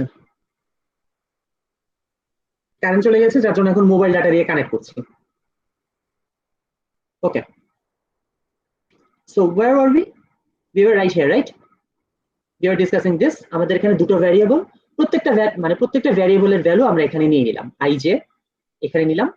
So now if we want to write the values of ij, what will we do? Say we are going to write I equal %d, and then we are going to write comma j equal %d, and after that here after I we are going to write another comma and this is j. এখন প্রশ্ন হচ্ছে কোন %d কাকে লিখবে? Which %d will be replaced by what? Serial অনুযায়ী যাবে। It will go according to the serial. এটা যেমন প্রথম পার্সেন্ট বি, এটার জায়গায় আই বসবে, এটা হচ্ছে দ্বিতীয় পার্সেন্ট বি, এটার জায়গায় জে বসবে। এবং সে কারণেই এবার দেখেন কম্পিউটার কতটা ডাম্প দিতে পারে। আমি যদি জে আই বসায় দিই তাহলে কি হবে? I এর ভ্যালু জে আসবে, জে এর ভ্যালু আই। তাহলে সে আই এর জায়গায় জে এর ভ্যালু দেখাবে, জে এর জায়গায় আই এর ভ্যালু দেখাবে। ঠিক আছে, ওর বোঝার কোনো ক্ষমতাও নাই যে আপনি উল্টাপাল্টা করে দিয়েছেন। Okay, so this is the জি স্যার, এইটাই লিমিটেশন মনে হয়েছে সি প্রোগ্রামিং এর, যে ম্যাটল্যাব বা ম্যাথমেটিকাতে এই প্রবলেমটা ইভেন পড়াটানেও এগুলো হয় না, বাট সিটাতে করার টাইমে আমি দেখছি যে এই পার্সেন্টেজ কিরকম প্রবলেম, মানে একটার জায়গায় আরেকটা ভ্যালু বসায় দেওয়া। স্যার মানে আলটিমেটলি আমি ফরটানে দেখছি যে আমরা যখন ফরটানের রাইট কমেন্টটা লিখি, মানে প্রিন্ট এফটা প্রিন্ট দিয়ে লিখি, তখন হচ্ছে যে আমরা জাস্ট কমা দিয়ে আই যেটা দিয়ে দিলে স্যার অটোমেটিকলি যেটার পরে আমি কমা দিব পাশাপাশি দিয়ে আমি যদি আই ইকুয়ালস টু পার্সেন্টই না দিই, আই ইকুয়ালস টু কমাটা দিই, জানতে চাই, আমি একটু ফোরট্রানটা জানতে চাই, আপনি একটু আমাকে বলেন তো যে এই সেম জিনিসটা যদি আপনি ফোরট্রানে লিখেন তাহলে কিভাবে লিখবেন? আচ্ছা স্যার, সেম জিনিসটা যখন আমি ফরটানে লিখবো তখন প্রথমে তো আমাকে প্রোগ্রাম নেম দিতে হবে। তোমার প্রোগ্রামে কিছু না, আমি জাস্ট এই লাইনটা জানতে চাচ্ছি, এই লাইনটা যে আপনি আই এর ভ্যালু প্রিন্ট করবেন। আচ্ছা, যখন স্যার আমরা তো এই আগে ওখানে ইন্টিজার কমেন্ট দিয়ে ইন্টিজার দিয়ে আমাকে ওখানে দিয়ে দিতে হবে, বা রিয়েল দিয়ে আমি হচ্ছে যে আগে ভ্যারিয়েবল আই জে নিব, তারপরে আই ইকুয়ালস টু আলটিমেটলি। এত কিছু জানতে চাচ্ছি না, আমি জাস্ট জানতে চাচ্ছি এই লাইনটা স্পেসিফিক, এই জিনিসটা আপনি কিভাবে ফোরট্রানে লিখবেন, জাস্ট এই লাইনটা সামনে পেছনে। জি স্যার, এই লাইনটার ক্ষেত্রে প্রিন্ট রাইট লিখবো, রাইট লিখে ব্র্যাকেট দিয়ে স্টার ডাবল স্টার দিয়ে মাঝখানে কমা দিব আর কি, দুইটা মানে স্টার কমা স্টার। হ্যাঁ, দেন স্যার আমরা ব্র্যাকেটের বাইরে চলে যাব, বাইরে যাওয়ার পর দেন আমরা হচ্ছে লিখবো হচ্ছে আই ইকুয়ালস টু, মানে ইনভার্টেড কমার মধ্যে I equals to, then inverted কমার বাইরে বের হয়ে যাওয়ার পর আমরা আই লিখবো, কমা দিয়ে আই লিখবো,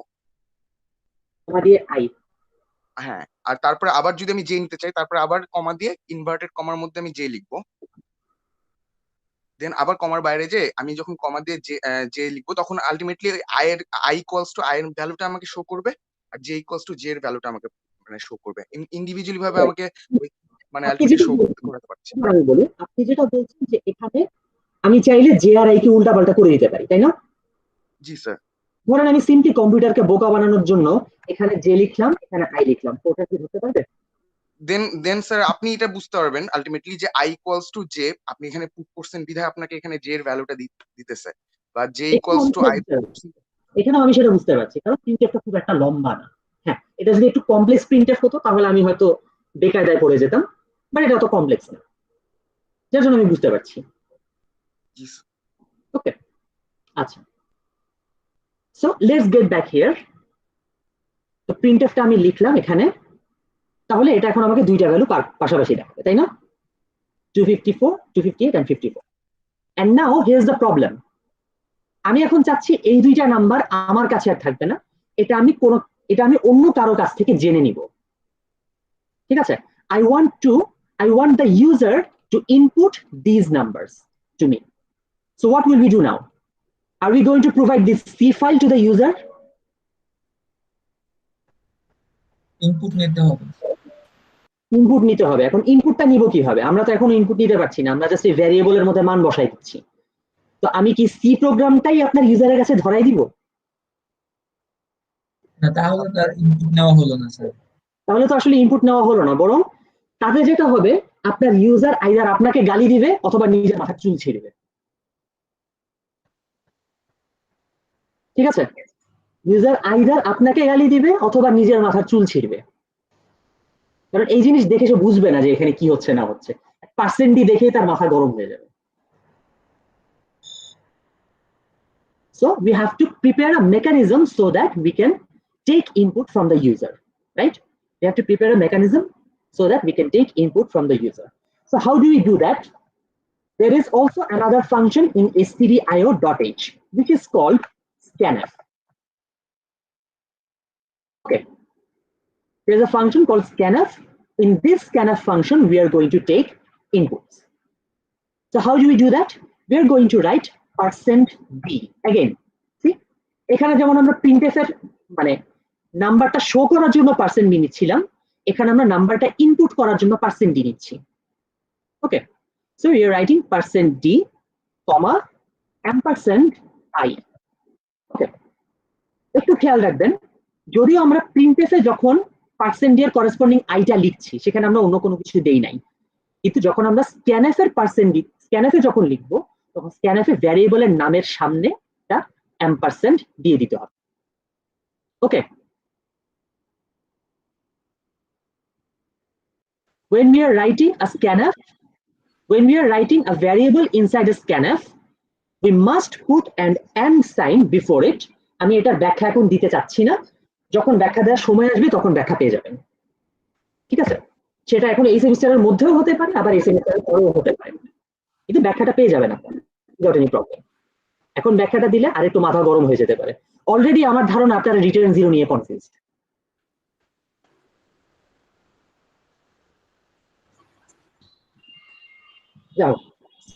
So this is how we are inputting the value of I, and say now we also want to take the value of j. So what will you do? আরেকবার স্ক্যান করো। We will write another scanf right here, scanf %e, and j. Okay, sir এটা এক লাইনে করা যাবে না? মানে একই scanf এর মধ্যে? একই scanf এর মধ্যে করা যাবে। আগে আমরা এটাতে ধাতস্থ হই, আগে আমরা সিঙ্গেল scanf এ ধাতস্থ হই। So if we run this program now, it will wait for the value I input. So we are going to write 5 and 99, and then it will give us the output 5,99. Okay. Sir এটা আবার বলবেন sir, প্রসেসটা sir. মানে যেটা আপনার input নেওয়ার সেটা আপনি স্ক্যানফ এর মধ্যে লিখে দিবেন, এটাই কাজ। ঠিক আছে, সেটা আবার বলেন দেখি স্যার। হ্যাঁ স্যার স্ক্যানফটা আবার বলেন।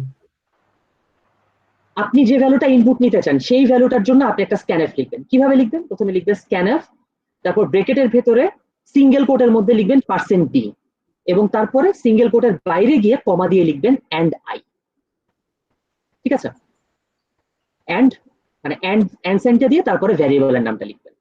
সেম দেখেন নিচেও স্ক্যানফ %d and j এভাবে লেখা হয়েছে। ওকে, এইটুকু পর্যন্ত ক্লিয়ার? জি, আর clear up to this point? Yeah, please.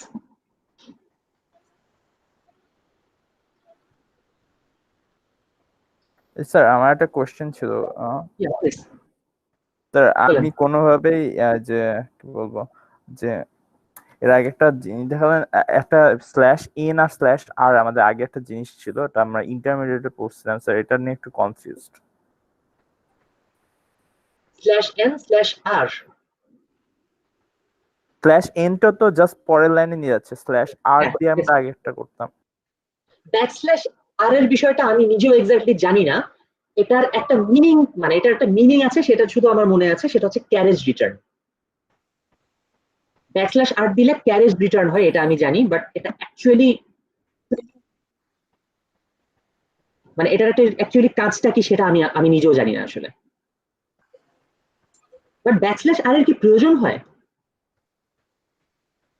আমি কখন মানে আমাদের ইন্টারমিডিয়েটে যখন সি প্রোগ্রামিং ইউজ করা মানে লিখাতে হতো অ্যাকচুয়ালি, তখন আমাদের অ্যাকচুয়ালি সবসময় /r ইউজ করা হতো, মানে \n এর জায়গায় না n এর পর পর।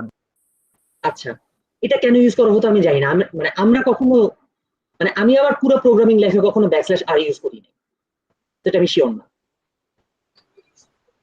ওকে, সো একজন প্রশ্ন করছিলেন যে এই দুইটা স্ক্যানএফ মানে এই দুইটা ইনপুট একই স্ক্যানএফে করা যায় কিনা।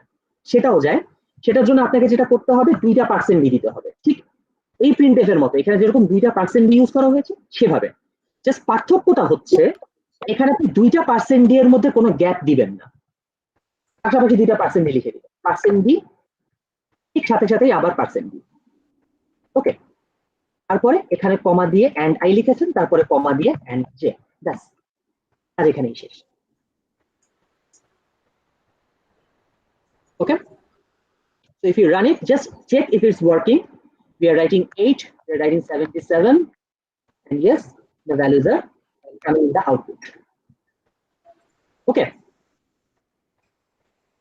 আচ্ছা, এবার একটু চিন্তা করি। So now that we know how to write these things, say we are now trying. এবার ধরেন আমি আরেকটা জিনিস ইনপুট নিতে চাই, সেটা হচ্ছে ডাবল মানে একটা রিয়েল নাম্বার কে আমরা ইনপুট নিতে চাই এবং আউটপুটে দেখাতে চাই। তখন আমরা কি করব? স্ক্যান। তখন আমাদেরকে আবার স্ক্যানএফ করতে হবে, তাই না? স্ক্যানএফ আমি কি লিখবো? স্ক্যানএফ আবার লিখবো %d, তারপরে কমা দিয়ে লিখবো এন্ড কে, তাই না? ঠিক আছে? না স্যার, না স্যার, ঠিক নাই। এখানে বিষয়টা যেটা হচ্ছে, খেয়াল করেন, আপনি যদি %d দেন, এটা খেয়াল রাখবেন, %d দেওয়ার মানে হচ্ছে আপনার স্ক্যানএফ ধরে নিবে এটার করেসপন্ডিং ভ্যারিয়েবলটা ইন্টিজার, যার জন্য আপনার আউটপুটে ঝামেলা তৈরি হবে। So what we are going to do for k, for a double variable, we are not going to write %d, we are going to write %l. Okay. For a double variable, we are going to write %lf, and then we are printing this. We are also going to write %lf here as well. So the value of k will be considered as a double number. Okay. Number So LF এর মানে কি? LF means long float. LF means long float. এটা আমি একটু ব্যাখ্যা দিব একটু পরে, তার আগে আমরা একটু রান করি। So we are writing 5, 9, 11.8. It is actually giving us 5, 9 and 11.8. Just notice there are some additional zeros after the 8. Okay?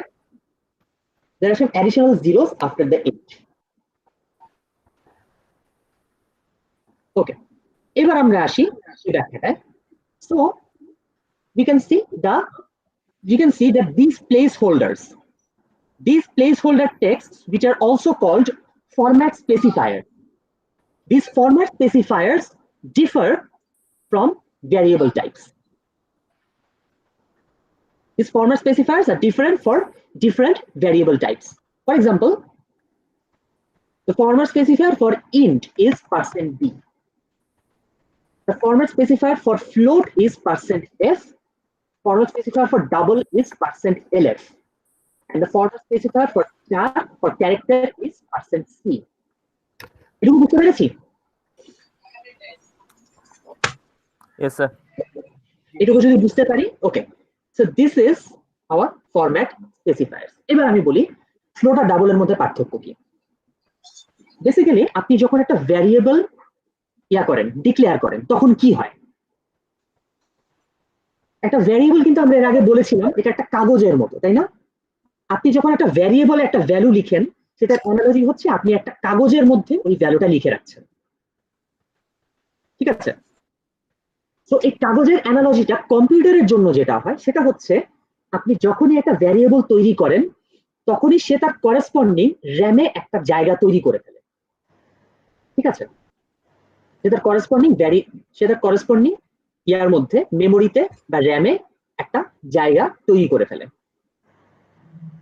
এখন বিষয়টা সেটা হচ্ছে ফ্লোট আর ডাবল, এই দুই ধরনের ভ্যারিয়েবলের জন্য ওই জায়গার ক্যাপাসিটি আলাদা আলাদা হয়। যেমন ফ্লোটের সাইজ হচ্ছে 4 বাইট, ডাবলের সাইজ হচ্ছে 8 বাইট, ঠিক আছে? এবং এই সাইজ হেরফের করার ফলে আসলে হয়টা কি? বেসিক্যালি ফ্লোটের আরেকটা নাম আছে, ফ্লোটের একটা নাম আছে, এটাকে আমরা বলি সিঙ্গেল প্রিসিশন রিয়েল নাম্বার, আর ডাবলকে আমরা বলি ডাবল প্রিসিশন রিয়েল নাম্বার, ঠিক আছে? Double precision real number. বিষয়টা হচ্ছে এরকম, প্রিসিশন বলতে কি বোঝাচ্ছে? প্রিসিশন বলতে বোঝায় দশমিকের পরে কত ঘর পর্যন্ত যাওয়া যায়, তাই না? Precision means the digits you put after the decimal point. So বিষয়টা হচ্ছে এরকম, ফ্লোটে আপনি দশমিকের পরে যত ঘর যেতে পারেন, ডাবলে আপনি দশমিকের পরে তার থেকে বেশি ঘর যেতে পারেন। অর্থাৎ একটা সহজ এক্সাম্পল দিয়ে যদি আমি বলি, পাইয়ের ভ্যালু, পাইয়ে তো হচ্ছে আপনার দশমিকের পরে প্রচুর পরিমাণে, দশমিকের পরে অসীম সংখ্যক ডিজিট আছে, তাই না? জি স্যার। পাই হচ্ছে দশমিকের পরে ইনফিনিট নাম্বার অফ ডিজিটস, ঠিক তো?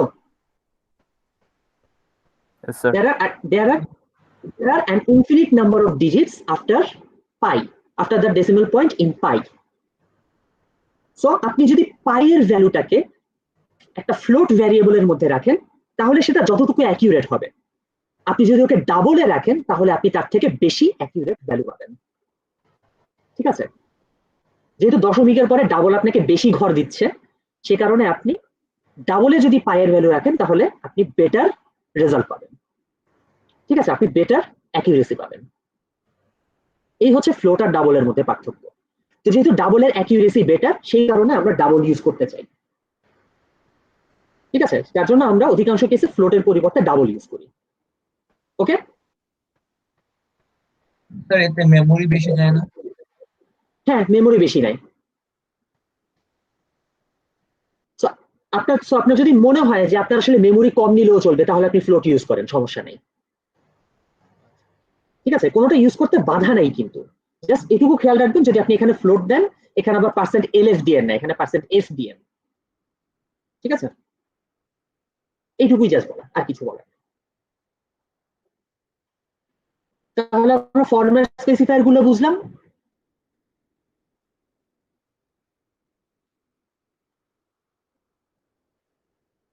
ফরম্যাট স্পেসিফায়ার গুলো বুঝলাম তো নাকি? জি স্যার।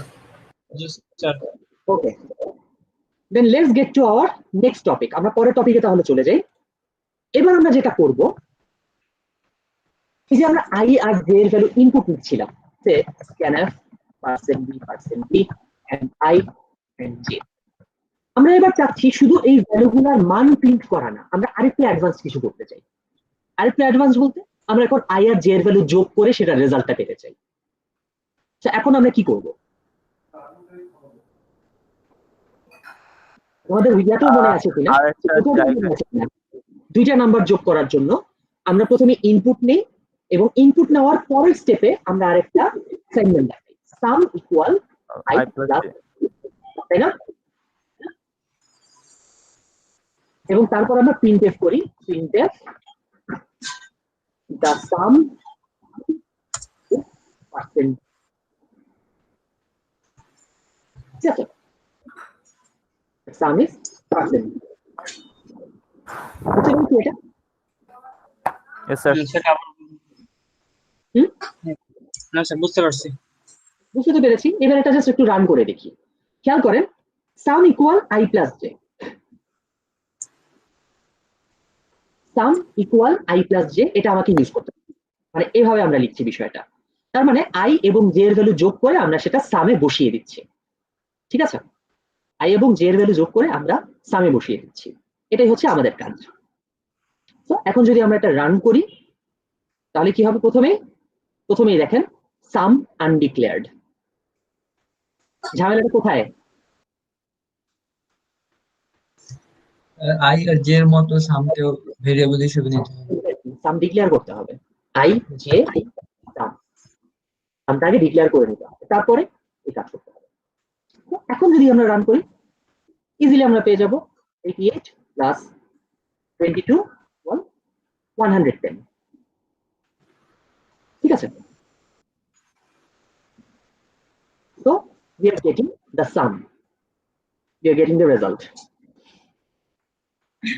স্যার, তার মানে হচ্ছে আমি কি কি নাম্বার নিলাম সেটাও মানে ইন্টিজারে দিতে হবে এবং আমি কি করতে চাচ্ছি, যে যোগফল না বিয়োগফল নাকি সেটাও লিখতে হবে। আর স্যার একটা যে প্রিন্টএফ এ যে আপনার যে /n, এটা স্যার দেওয়ার তো দরকার না, আমরা তো এখানে আর সে নেক্সট বা নিউ লাইনে যাচ্ছি না, তাহলে এটা দিচ্ছি কেন বারবার? এটা আমরা দিচ্ছি অভ্যাস করার জন্য, মোটামুটি না দিলেও তো হবে নাকি এখানে? আমি বলি এই অবস্থায় না দিলেও হবে, তবে আমি বলি আপনাদের প্রোগ্রামিং টেস্ট করার জন্য আমরা একটা প্ল্যাটফর্ম ইউজ করব, একটা অনলাইন জাজের মতো ইউজ করব। তো সেখানে খেয়াল রাখবেন ওখানে কিন্তু আমাদেরকে নিউ লাইন দিতে হবে, ওখানে আমাদের এই ধরনের কেসগুলো নিউ লাইন দিতে হয়। সে যদি আপনি যদি নিউ লাইন না দেন তাহলে আপনার অ্যান্সারটা অ্যাকসেপ্টেড হবে না, ঠিক আছে? আর মোটামুটি নিউ লাইনটা আমরা প্রত্যেক লাইনের শেষে একটা করে দিয়ে দেই। কেন দেই? তার কারণ যাতে করে পরবর্তীতে ধরেন এরপরে আমার একটা লাইন লেখা দরকার, সেটা আমি লিখে ফেললাম অনেকগুলো কোড লেখার পরে, এবং তারপর আমি রান করার পর দেখলাম লাইনটা আসলে লেখা হয়নি, তখন যাতে ঝামেলাটা না হয়। ওরকম ঝামেলাটা যাতে না হয় সেই জন্য আমরা জাস্ট দেয়ার একটা অভ্যাস করে রাখি, না দিলেও চলে কিন্তু দেয়াটা ভালো, মানে না দিলে আপনার কোডের কোনো ভুল হবে না কিন্তু দেয়াটা ভালো। ওকে, তাহলে এভাবে আমরা এগোলাম। তাহলে এখন শুধু কি যোগ করাই আমাদের কাজ, আর কোনো কাজ নেই আমাদের?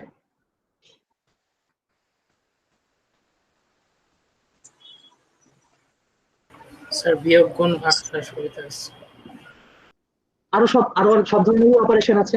তো আমি এটাকে সাম না দিয়ে আমরা এটাকে রেজাল্ট রেজাল্ট এটাকেও বানালাম রেজাল্ট, এটাকেও বানালাম রেজাল্ট, এটাকেও বানালাম রেজাল্ট। Result is percent. এখন আমরা যদি যোগ না করে বিয়োগ করি, প্লাসের জায়গায় মাইনাস বসাই দিব, কাজ শেষ। তো প্লাসের জায়গায় আমরা মাইনাস বসিয়ে দিব, তাহলে আমাদের কাজ শেষ। F9 যদি চাপি 66 23, অ্যান্সার কত? Result is 33। So this is the answer, বিয়োগ হচ্ছে। এখন যদি গুণ করতে চাই কি করব? স্যার একটা কোশ্চেন ছিল। বলেন। স্যার আমরা বিয়োগ করার ক্ষেত্রে যদি 50 মাইনাস 100 দেই তাহলে কি মাইনাস 50 আসবে? হ্যাঁ, তাহলে মাইনাস 50 আসবে।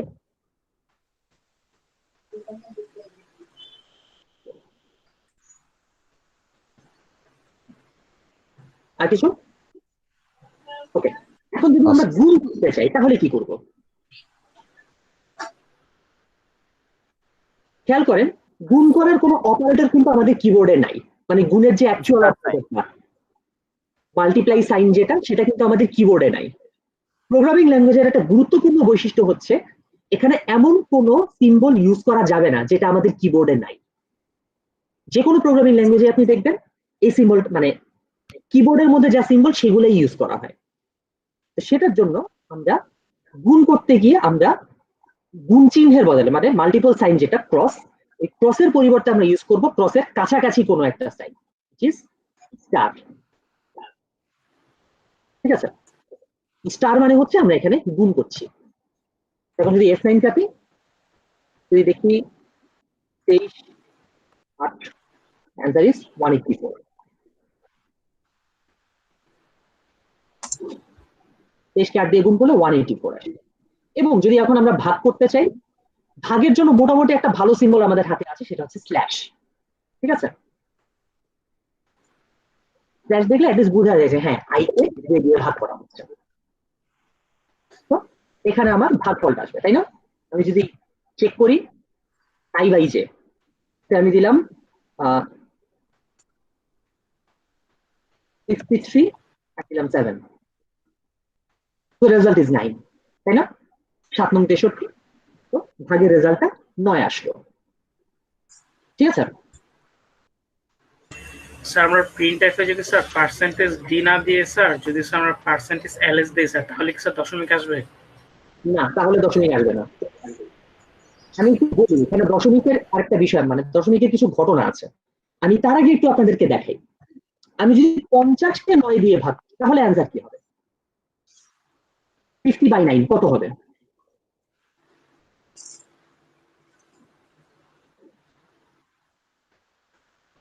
আচ্ছা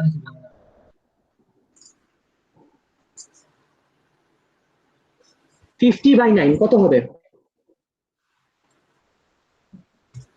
স্যার 5 আসবে। স্যার এখন ডাবল ইউজ করা লাগবে। 5.555 স্যার 5 আসবে আর মোড আসবে 1 স্যার। রিমাইন্ডার 50/9 আমি 50/7 বিষয়টা হচ্ছে 5 নং 45, তো 5 পয়েন্ট কিছু একটা আসবে, তাই না? 5 পয়েন্ট সম্ভবত 5555 এরকম আসবে, 5.5555 এরকম আসার কথা, কিন্তু দেখেন অ্যান্সারটা কত আছে, the result is 5। এটা কেন হচ্ছে? বুঝতেছি না স্যার, বুঝতেছেন না কেন হচ্ছে? ইন্টিজার ডিক্লেয়ার করছে। আমি বলি এখানে একটু ঝামেলা আছে, এখানে একটা ঝামেলা আছে, আমি একটু দেখাই এই ঝামেলাটা, আমি একটু ডিসকাস করি। ফার্স্ট অফ অল দেখেন রেজাল্ট ভ্যারিয়েবলটা নিজে কিন্তু ইন্টিজার, তাই না? Yes sir. মেইন থেকে রেজাল্ট ভ্যারিয়েবলটা ইটসেলফ ইন্টিজার। সো যখন আপনি রেজাল্ট ইকুয়াল i/j লিখছেন, এটার অ্যান্সার যদিও ফ্র্যাকশন আসে, সে ফ্র্যাকশনের পার্টটাকে বাদ দিয়ে শুধু ইন্টিজার পার্টটাকে রেখে দিবে। ঠিক আছে? যেহেতু রেজাল্ট ইন্টিজার, রেজাল্ট তো ইন্টিজার, ওর তো ফ্র্যাকশন রাখার ক্ষমতা নাই। রেজাল্ট ভ্যারিয়েবলটা ইন্টিজার, সে খুব স্ট্রিক্টলি ফ্র্যাকশন জিনিসটাকে অ্যাভয়েড করবে। তো সে যদি সামহাউ ফ্র্যাকশন পায়, সে যদি সামহাউ কোন একটা নাম্বার পায় যেটার মধ্যে এরকম ডট আছে, সে ডটের পরের পার্টটুকু জাস্ট ফেলে দিবে, ফেলে দিয়ে ডটের আগে যা আছে সেটা রেখে দিবে। ঠিক আছে? কিন্তু রেজাল্ট নিজে ইন্টিজার, সেই কারণে এই ঘটনাটা ঘটবে ফার্স্ট অফ অল। সেকেন্ড দেখেন, সেকেন্ড ঘটনা যেটা হয় সেটা হচ্ছে, ধরেন আপনি রেজাল্টটাকে ডাবল করে দিলেন, তারপরে i/j করে তারপরে এখানে দিলেন result equal result is percent হলো। ঠিক আছে? তাহলে এখন একটা ভালো মানে তাহলে এখন ফ্র্যাকশনের রেজাল্টটা আসার কথা, তাই না? এখানে ফ্র্যাকশনের রেজাল্টটা আসার কথা। জি স্যার, এখন আসবে, ডাবল ইউজ করা হয়েছে। আচ্ছা, আগে সেমিকোলন দেওয়া হয়। এবার যদি আমি রান করি, এবার যদি আমি ভাগ করার চেষ্টা করি 50/9, আমাদের এখন এক্সপেক্টেড ফল্ট এখন আসবে 5.555। এইবারও দেখেন রেজাল্ট আসবে 5। এবার ঘটনাটা কি? পার্সেন্ট দিয়ে দেওয়ার জন্য না, পার্সেন্ট ডি পাওয়ার জন্য। বিষয়টা হচ্ছে এরকম, যখন একটা ভাগ হয়, এই বিষয়টা খেয়াল করেন, যখন একটা ভাগ হয়, সেই ভাগ অপারেটরটা দেখে, সেই ভাগ অপারেটরটা প্রথমে দেখে তার দুই পাশে কি কি ধরনের ভ্যারিয়েবল আছে। ঠিক আছে? সে দেখে তার দুই পাশে কি কি ধরনের ভ্যারিয়েবল আছে। যদি দুইটা ভ্যারিয়েবলই ইন্টিজার হয়, তাহলে সে রেজাল্ট হিসেবেও ইন্টিজারই দিবে। ঠিক আছে? এই জিনিসটা মনে রাখবেন, ডিভাইডের দুই পাশের দুইটা ভ্যারিয়েবল যদি ইন্টিজার হয়, তবে তার রেজাল্টেও ইন্টিজার আসবে। ঠিক আছে? এখানে দেখেন আই নিজে ইন্টিজার না, আই ইজ 50, জেও ইন্টিজার, জের ভ্যালু 9, বা সেটা হচ্ছে এখান থেকে আমরা দেখতে পাই এই যে দুইটাই ইন্টিজার হিসেবে ডিক্লেয়ার করা হয়েছে। তো এই দুইটা ইন্টিজার নাম্বারকে আপনি যখন ভাগ করবেন, তখন তার রেজাল্টটাও ইন্টিজারেই আসবে। ঠিক আছে? ভাগ অপারেটরটা এই জিনিসটা মেনটেন করে, ওর দুই পাশে ইন্টিজার থাকলে সে রেজাল্ট হিসেবে ইন্টিজার দেয়। সেই কারণে রেজাল্টকে ডাবল করার পরেও আমরা এখানে ডাবল রেজাল্টটা পাই নাই, অ্যাকচুয়াল রেজাল্টটা পাই নাই, ইন্টিজার। ঠিক আছে? তাহলে এখন অ্যাকচুয়াল রেজাল্ট পাওয়ার উপায় কি? অ্যাকচুয়াল রেজাল্ট পাওয়ার জন্য আমাকে যেটা করতে হবে, অনেকগুলো অপশন আছে আমাদের হাতে। এক নম্বর অপশন হচ্ছে এই দুইটা ভ্যারিয়েবলের যে কোনো একটাকে আপনি ডাবল করে দেন, মিনিমাম। এই দুইটা ভ্যারিয়েবলের মধ্যে মিনিমাম যে কোনো একটাকে আপনি ডাবল করে দেন। দুইটাকেই যদি ডাবল করেন তাতেও কোনো সমস্যা নেই, কিন্তু মিনিমাম একটা ডাবল হতেই হবে। তো আমি এখানে দুইটাকেই ডাবল করে দিই, ডাবল i/j এবং scanf এর এখানে দিয়ে দিলাম %ls। ঠিক আছে? এবার গিয়ে কাজ হবে। এবার আমি যদি F9 দেই, 50/9 অ্যান্সার আসবে 5.555। ঠিক আছে? জাস্ট খেয়াল করেন এখানে 5 এর পরে লাস্টে 6 আছে, সে হচ্ছে জাস্ট রাউন্ড করে দিয়েছে এই ডিজিট পর্যন্ত। ঠিক আছে? এই ডিজিট পর্যন্ত রাউন্ড করে দেওয়া, এটা 6 হয়ে গেছে। আর কিছু কোশ্চেন আছে বলেন স্যার। এখানে ধরেন দুইটা যে ভ্যারিয়েবল নাম্বার নিলাম, এই দুইটার ভাগফল যে দশমিক আসবে এটা আমি ধরেন জানি না, তখন আমি কিভাবে ডাবলটা নিব একটা? না, এখানে একটা বিষয় আছে। এই দুটো ফিচার মানে এই দুইটা জিনিস, বিষয়টা কিন্তু আপনি ইন্টিজার বাই ইন্টিজার করলে যে ইন্টিজার আসে, এটা কিন্তু ডিমেরিট না, এটা কিন্তু প্রবলেম না, বরং অনেক সময় এটা নেসেসারি। আমি একটা এক্সাম্পল দিই। আপনারা আপনাদের ফ্লোচার্ট যখন করেছেন, মনে আছে কিনা, এরকম এক ধরনের লাইন ছিল যে নাম n ইকুয়াল n/10 ইন্টিজার, এরকম বলে দেওয়া ছিল না অনেক জায়গায়? এরকম বলে দেওয়া ছিল। তার মানে আমি স্পেসিফিকলি কম্পাইলারকে বলছি যে n কে 10 দিয়ে ভাগ করে শুধু ইন্টিজার পার্টটুকু রাখতে, তাই তো? জি। সেই কাজটাই কিন্তু এখানে অ্যাচিভ হয় যখন আপনি একটা ইন্টিজারকে আরেকটা ইন্টিজার দিয়ে ভাগ করেন। ঠিক আছে? সো এসেনশিয়ালি আপনি খেয়াল রাখবেন যখন আপনি ইন্টিজারকে ইন্টিজার দিয়ে ভাগ করবেন তখন হয়তো আপনি এক্সপেক্টেড যে আপনি আসলে ভাগফলটা চান, আপনি টোটাল ফ্র্যাকশন সহ চাচ্ছেন না, আপনি হয়তো শুধু কোশিয়েন্টটাই চাচ্ছেন। তো সে অবস্থায় আপনি ইন্টিজার বাই ইন্টিজার করবেন। ঠিক আছে? তাহলে স্যার এখানে আই ভাগ জে এর পাশে ফ্র্যাকশন লিখে দিলে হয় না শুধু? না না না, এগুলা লিখতে পারবেন না। তো এটা হচ্ছে আপনাকে ডাটা টাইপ থেকে ওভাবে ইনফার করে আনতে হবে। ঠিক আছে? ওকে, ডাটা টাইপ থেকে ওভাবে ইনফার করে আনতে হবে। তো আপনার যদি দশমিকের রেজাল্ট দরকার হয়, আইদার আপনি ভাগের দুই পাশে যারা যারা আছে তাদের কোনো একটাকে আপনি ফ্র্যাকশন করে দেন, যে কোনো একটাকে আপনি ফ্র্যাকশন করে দেন। অথবা আরেকটা অপশন আছে, ধরা যাক এই ভ্যারিয়েবল দুইটা ইন্টিজারই থাকতে হবে অথচ আপনার এই রেজাল্টটা ফ্র্যাকশন দরকার, তখন আপনি কি করবেন? তখন আপনাকে যেটা করতে হবে এই দুইটার মধ্যে অন্তত একটাকে আপনার ডাবল হিসেবে প্রিটেন্ড করতে হবে। সেই প্রিটেন্ড করার জন্য আপনি ধরেন আপনি আই ভেরিয়েবলটাকে ডাবল হিসেবে ধরে নিতে চাচ্ছেন, তো আপনি আই এর সামনে ব্র্যাকেট দিয়ে লিখে দিবেন ডাবল।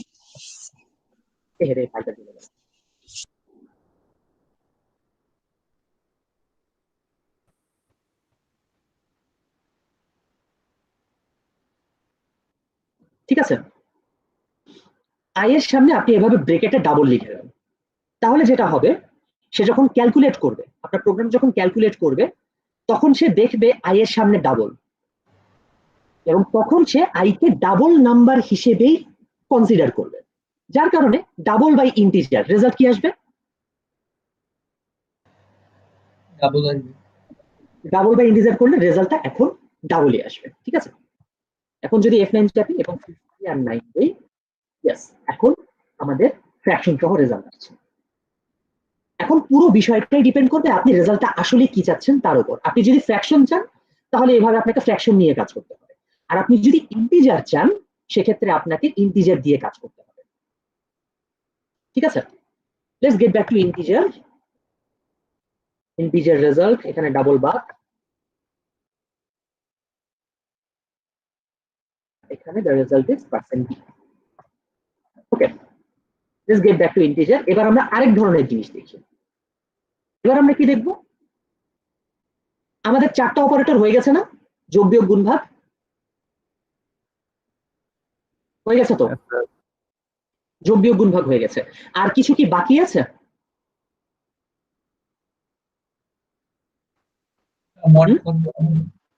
মড বাকি আছে, তাই না? মড বাকি আছে। মড কি ছিল? মড ছিল আই কে জে দিয়ে ভাগ করলে ভাগশেষ কত হয় সেটা, তাই তো? তো মড খেয়াল রেখেন, মড কিন্তু এটা না। মডের মানে মডের জন্য একটা আলাদা সিম্বল সি প্রোগ্রামে ইউজ করা হয়। কোনো কোনো ল্যাঙ্গুয়েজে হয়তো মড কথাটাই ইউজ করা হয়, কিন্তু সি ল্যাঙ্গুয়েজে একটা আলাদা সিম্বল ইউজ করা হয়, সেই সিম্বলটা হচ্ছে পার্সেন্টেজ। ঠিক আছে? অর্থাৎ আপনি যখনই লিখছেন আই পার্সেন্ট জে, তার মানে আপনি আসলে আই কে জে দিয়ে মড করছেন, অর্থাৎ আই কে জে দিয়ে ভাগ করে দেখছেন শেষটা। ওকে, তো এখন যদি আমরা এই প্রোগ্রামটা রান করি, 50/9 করলে ভাগশেষ কত হয়?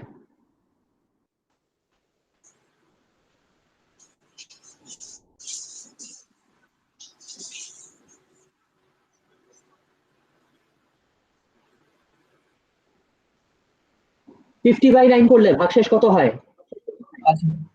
5 নং উপায়টা তাই না? 5 রেজাল্ট ইজ 5। ঠিক আছে? তাহলে এই হচ্ছে আমাদের পাঁচটা অপারেটর, প্লাস ফর যোগ, মাইনাস ফর বিয়োগ, স্টার ফর গুণ, স্ল্যাশ ফর ভাগ এবং পার্সেন্ট ফর ভাগশেষ। ঠিক আছে? Percent for reminder. ঠিক আছে? আচ্ছা, এতক্ষণ তো আমরা খুব বেসিক কিছু অপারেশন করলাম, এখন আমরা যদি একটু কমপ্লেক্স কিছু করতে চাই পারবো? কমপ্লেক্স কিছু, ধরা যাক আমাদের খুব ফেভারিট একটা ইকুয়েশন। ইকুয়েশনটা কি? ইকুয়েশনটা হচ্ছে v equal u plus at। এই ইকুয়েশনটা ইউজ করে v এর মান বের করতে হবে, পারা যাবে? Yes sir. v equal u plus at বের করা যাবে না? এটার জন্য যদি আমরা একটা প্রোগ্রাম লিখি, সেই প্রোগ্রামটা কি রকম হবে? সবগুলো বাদ দিলাম, প্রথমে হচ্ছে আমার ভ্যালুগুলো নেওয়া লাগবে। সে int b u a, ঠিক আছে? লাইনটা কি ঠিক আছে? কি মনে হয়? নো স্যার, ঠিক নাই কেন? এর ভ্যালু দশমিক আসতে পারে, এর ভ্যালু দশমিক আসতে পারে। এক্স্যাক্টলি, VUAT সবকিছুই ফ্র্যাকশন হতে পারে। তো আপনার যদি ফ্র্যাকশন হওয়ার সম্ভাবনা থাকে এবং সেই ফ্র্যাকশনটা আপনি ইগনোর করতে না চান, তাহলে আপনাকে ডাবল ইউজ করতে হবে। তো ডাবল VUAT, চারটা ভ্যারিয়েবল নিলাম। এবার আমাকে স্ক্যানএফ করতে হবে ইউ এ আর পি এর ভ্যালু, তাই না? Scanf %LF %LF %LF U A and U and A and P, ঠিক আছে? এই তিনটা আমরা স্ক্যানএফ করে নিয়ে নিলাম। এবার কি করব? এবার ইকুয়েশনটা বের করব। ইকুয়েশনটা লিখবো কিভাবে বলেন তো? ইকুয়াল, লিখবো এবার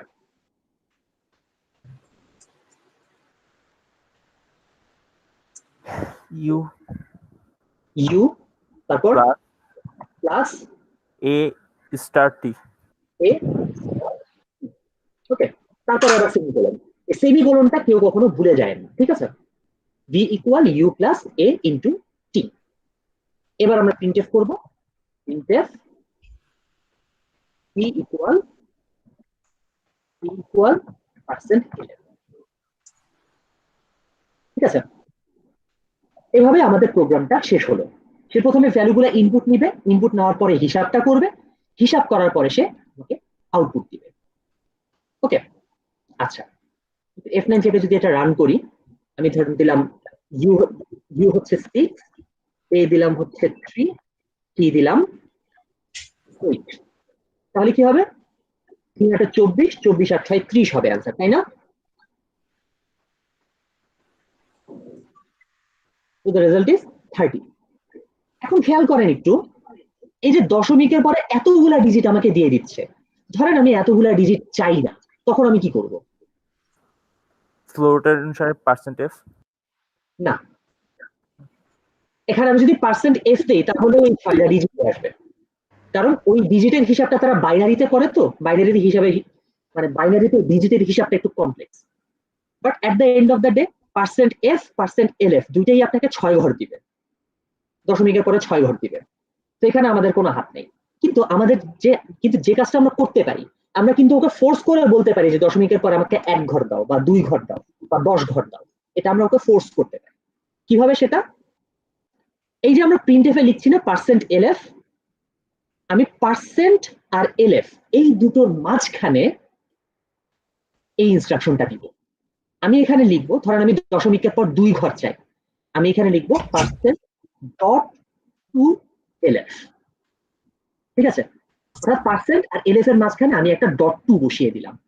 তার মানে আমি বলছি দশমিকের পরে আমাকে এখন 2 ঘর দেখাতে হবে।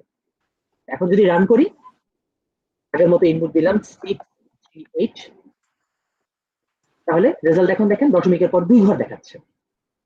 এখানে আমি যদি ডটের পরে 1 দেই তাহলে সে 1 ঘর দেখাবে, ডটের পরে যদি 10 দেই তাহলে 10 ঘর দেখাবে, ঠিক আছে? আর 0 দেখালে সে 1 ঘরও দেখাবে না। একটু 0টা দিয়ে দেখি তো আসলে কি আসে, কারণ আমার একটা থিওরি আছে, দেখি এটা মিলে কিনা। না, মিলে নাই, জাস্ট ইন্টিজার পার্টটুকুই দেখাচ্ছে, ঠিক আছে? তাহলে এরকম % এর পরে ডট দিয়ে আপনি যে নাম্বারটা দিবেন LF এর আগে, দশমিকের পরে সে ঠিক কতগুলা ঘর আপনাকে দেখিয়ে দিবে। ওকে, তাহলে এই কোডটা আপনাদের সামনে থাকলো, এই কোডটা আপনাদের সামনে থাকলো। আমি আপনাদেরকে একটা কোড এখন লিখতে বলি, আমি আপনাদেরকে এখন একটা কোড লিখতে বলি এটার মতোই। আমাদেরকে এখন বের করতে হবে s equal ut plus half এটি স্কোয়ার, এই ভ্যালুটা এখন বের করতে হবে, ঠিক আছে? দেখতে পাচ্ছি আমরা জানেন, জি স্যার। আপনাদের সময় হচ্ছে 5 মিনিট আপনাদেরকে এই রেজাল্টটা বের করার জন্য। অর্থাৎ আগে ছিল v এর ভ্যালু, এখন বের করতে হবে s এর value. s equal ut plus half at square বের করার জন্য যে প্রোগ্রামটা লেখার কথা সেই প্রোগ্রামটা আপনারা লেখার চেষ্টা করেন, রেফারেন্স হিসেবে আগের প্রোগ্রামটাও থাকলো, ঠিক আছে, রেফারেন্স হিসেবে আগের প্রোগ্রামটাও থাকলো, এটা দেখে দেখে লিখতে পারবেন, কোনো সমস্যা নেই, যেখানে ইচ্ছা লেখেন।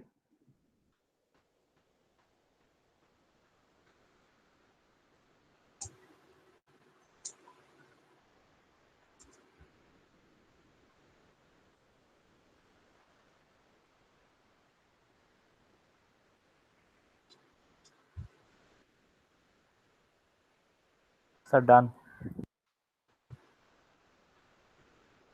স্যার আমার আগেরটাই তো স্যার হচ্ছে না স্যার, প্রবলেম হচ্ছে।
স্যার হ্যালো স্যার,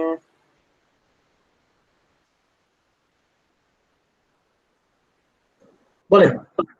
স্যার আমার একটা সমস্যা হচ্ছে স্যার, যে আমি স্যার যে আগের যেটা আপনি প্রোগ্রাম যে করলেন স্যার, ওইটা সেম রান করছে স্যার, কিন্তু স্যার আই এন্ড জে এর ভ্যালু দেখাচ্ছে স্যার আমার।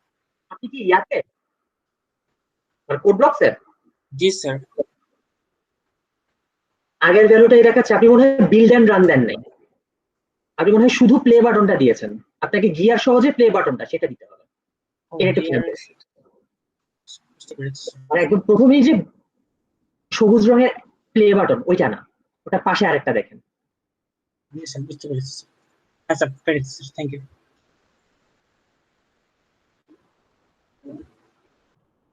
স্যার এটা কি আপলোড করতে হবে স্যার? না, এটা আপলোড করতে হবে না, জাস্ট করেন, করে দেখেন, করে রান করেন, রান করলে নিজেই বুঝবেন ঠিক আছে কিনা। স্যার হয়ে গেছে। যাদের হয়ে গেছে ওয়েট করেন, একটু পরে আমি আবার দেখাচ্ছি, বেশি সময় লাগার কথা না, কারণ রেফারেন্স করতে আপনাদের সামনেই। স্যার একটা জিনিস কি জিজ্ঞেস করতে পারি?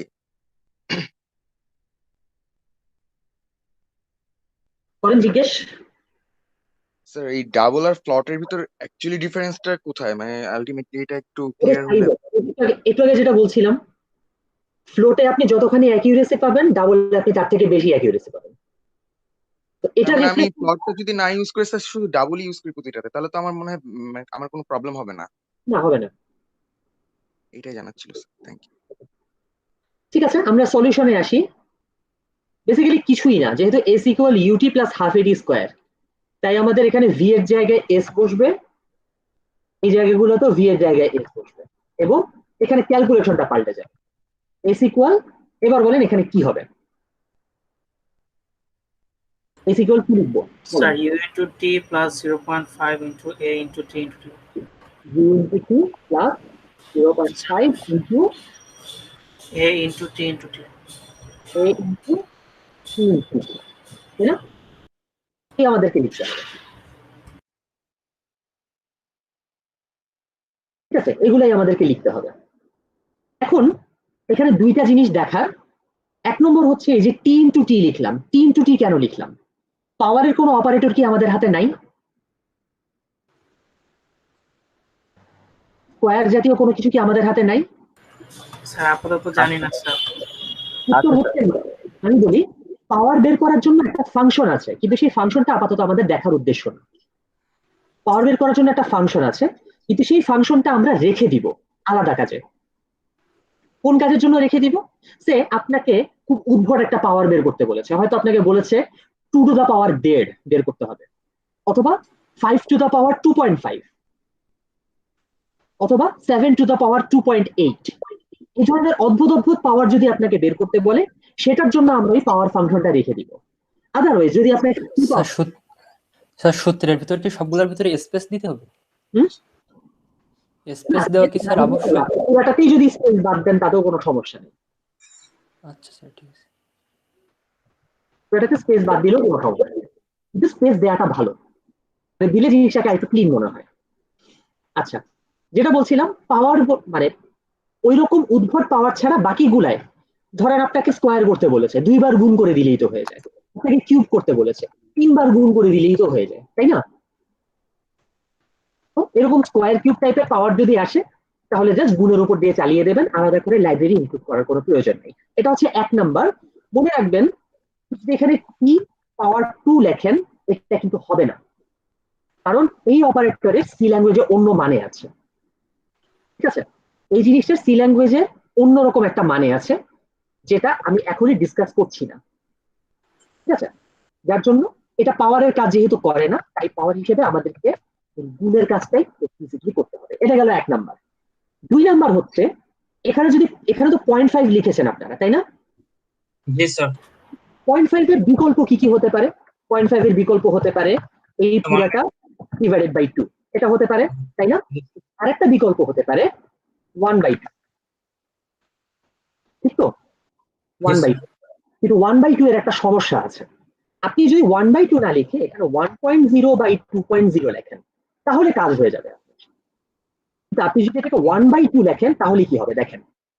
1/2 লেখার মানে, যেহেতু গুণ ভাগের কাজ বাম দিক থেকে শুরু হবে, বাম দিক থেকে সে প্রথমে 1/2 বের করবে। এখন 1/2 এর ভ্যালু কত আসবে?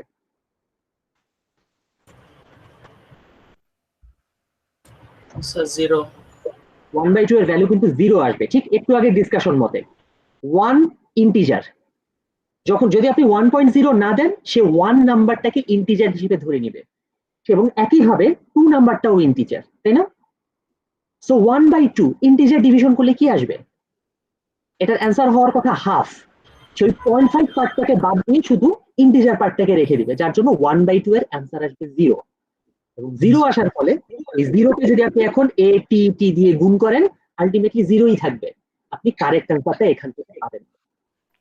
স্যার 0 আসবে এখানে, আরেকবার একটু ব্যাখ্যা করেন। এই যে 1/2, সে তো প্রথমে 1/2 বের করবে, তাই না? ভাগের পাশে দেখেন, ভাগের বাম পাশে আছে 1, যেটা একটা ইন্টিজার, এবং ভাগের ডান পাশেও আছে 2, যেটা কিনা একটা ইন্টিজার। সো 1/2 করলে সে কি পাবে? 0 ছাড়া আর কিছু পাবে সে? যেহেতু ইন্টিজার পাচ্ছে দুই পাশে, সে ইন্টিজার বাই ইন্টিজার করে রেজাল্টটাও ইন্টিজারেই দিবে, এবং সেই ইন্টিজার রেজাল্টটা হবে 0, যার জন্য ওইখানে আপনার ভুল হয়ে যাবে। তো এখানে সেফেস্ট অপশন হচ্ছে 0.5 দিয়ে শুরু করা, 0.5 into a into t into t, অথবা শেষে একটা ডিভাইড 2 বসায় দেওয়া। ঠিক আছে, শেষে আপনি যে ডিভাইড 2 দিলেন, এখানে দেখেন ডিভাইডের আগে কিন্তু ডাবল আছে, ডিভাইডের পরে জাস্ট ইন্টিজার। সো এখান দিয়ে কোনো সমস্যা হবে না। অপশনগুলো বুঝতে পারলাম? জি স্যার। ওকে, মানে এইরকম ছোট ছোট জিনিসগুলো আমাদের কিন্তু মাথায় রাখতে হবে। তাহলে আমরা আজকের মতো এখানে শেষ করছি। ঠিক আছে, আমরা আজকের মতো এখানে শেষ করছি। এখনই কেউ বের হয়ে যায় না, ছোট একটা অ্যানাউন্সমেন্ট আপনাদের জন্য, নেক্সট ক্লাসে যখন আপনারা আসবেন, নেক্সট ক্লাসে অর্থাৎ নেক্সট শনিবারে ক্লাসে ঢোকার আগে আপনাদেরকে একটা ওয়েবসাইটে অ্যাকাউন্ট তৈরি করে রাখতে হবে। আপনাদের অ্যাকাউন্ট তৈরি করে রাখতে হবে। ওয়েবসাইটের অ্যাড্রেসটা আমি এখানে লিখে দিচ্ছি। অবশ্যই আপনারা অ্যাকাউন্টটা আগে তৈরি করে তারপর ক্লাসে ঢুকবেন। ক্লাসে ঢুকে স্যার আমার অ্যাকাউন্ট তৈরি করা হয় নাই এটা বলবেন না। অ্যাকাউন্টটা তৈরি করে তারপর ক্লাসে ঢুকবেন, যাতে করে আমরা একটু আগায় থাকতে পারি। ওয়েবসাইটটা হচ্ছে www.urionlinejudge.com.br। অবশ্যই আপনারা এই ওয়েবসাইটে অ্যাকাউন্ট তৈরি করে তারপর নেক্সট ক্লাসে আসবেন, ক্লাসের সময় নষ্ট করবেন না। ঠিক আছে, এই ওয়েবসাইটে সবাই লগ ইন করে, সবাই অ্যাকাউন্ট তৈরি করে তারপরে স্যার webটা শুরু করতে ইউনিভার্সিটি হবে। ইমেল দিয়ে পার্সোনাল না, email দিয়ে করতে পারেন, সমস্যা নেই। এবার ইমেল দিয়ে অ্যাকাউন্টটা করতে পারেন, কিন্তু অ্যাকাউন্টটা করে আসবে, মানে অ্যাকাউন্টটা করে লগ ইন করবেন। আর স্যার আপনি ওয়েবসাইট মেকিং এ স্যার ক্লাসের শুরুতে কি বলেছেন সেটা বুঝতে পারিনি। রেকর্ডিং দেখে নিন। ওকে, ঠিক আছে, আজকের মতো শেষ করি আমরা। ভালো থাকবেন সবাই। স্যার নেক্সট কি আমাদের কোনো অ্যাসাইনমেন্ট আছে স্যার? নেক্সট আছে কোনো অ্যাসাইনমেন্ট নেই স্যার স্যার আমার সোমবার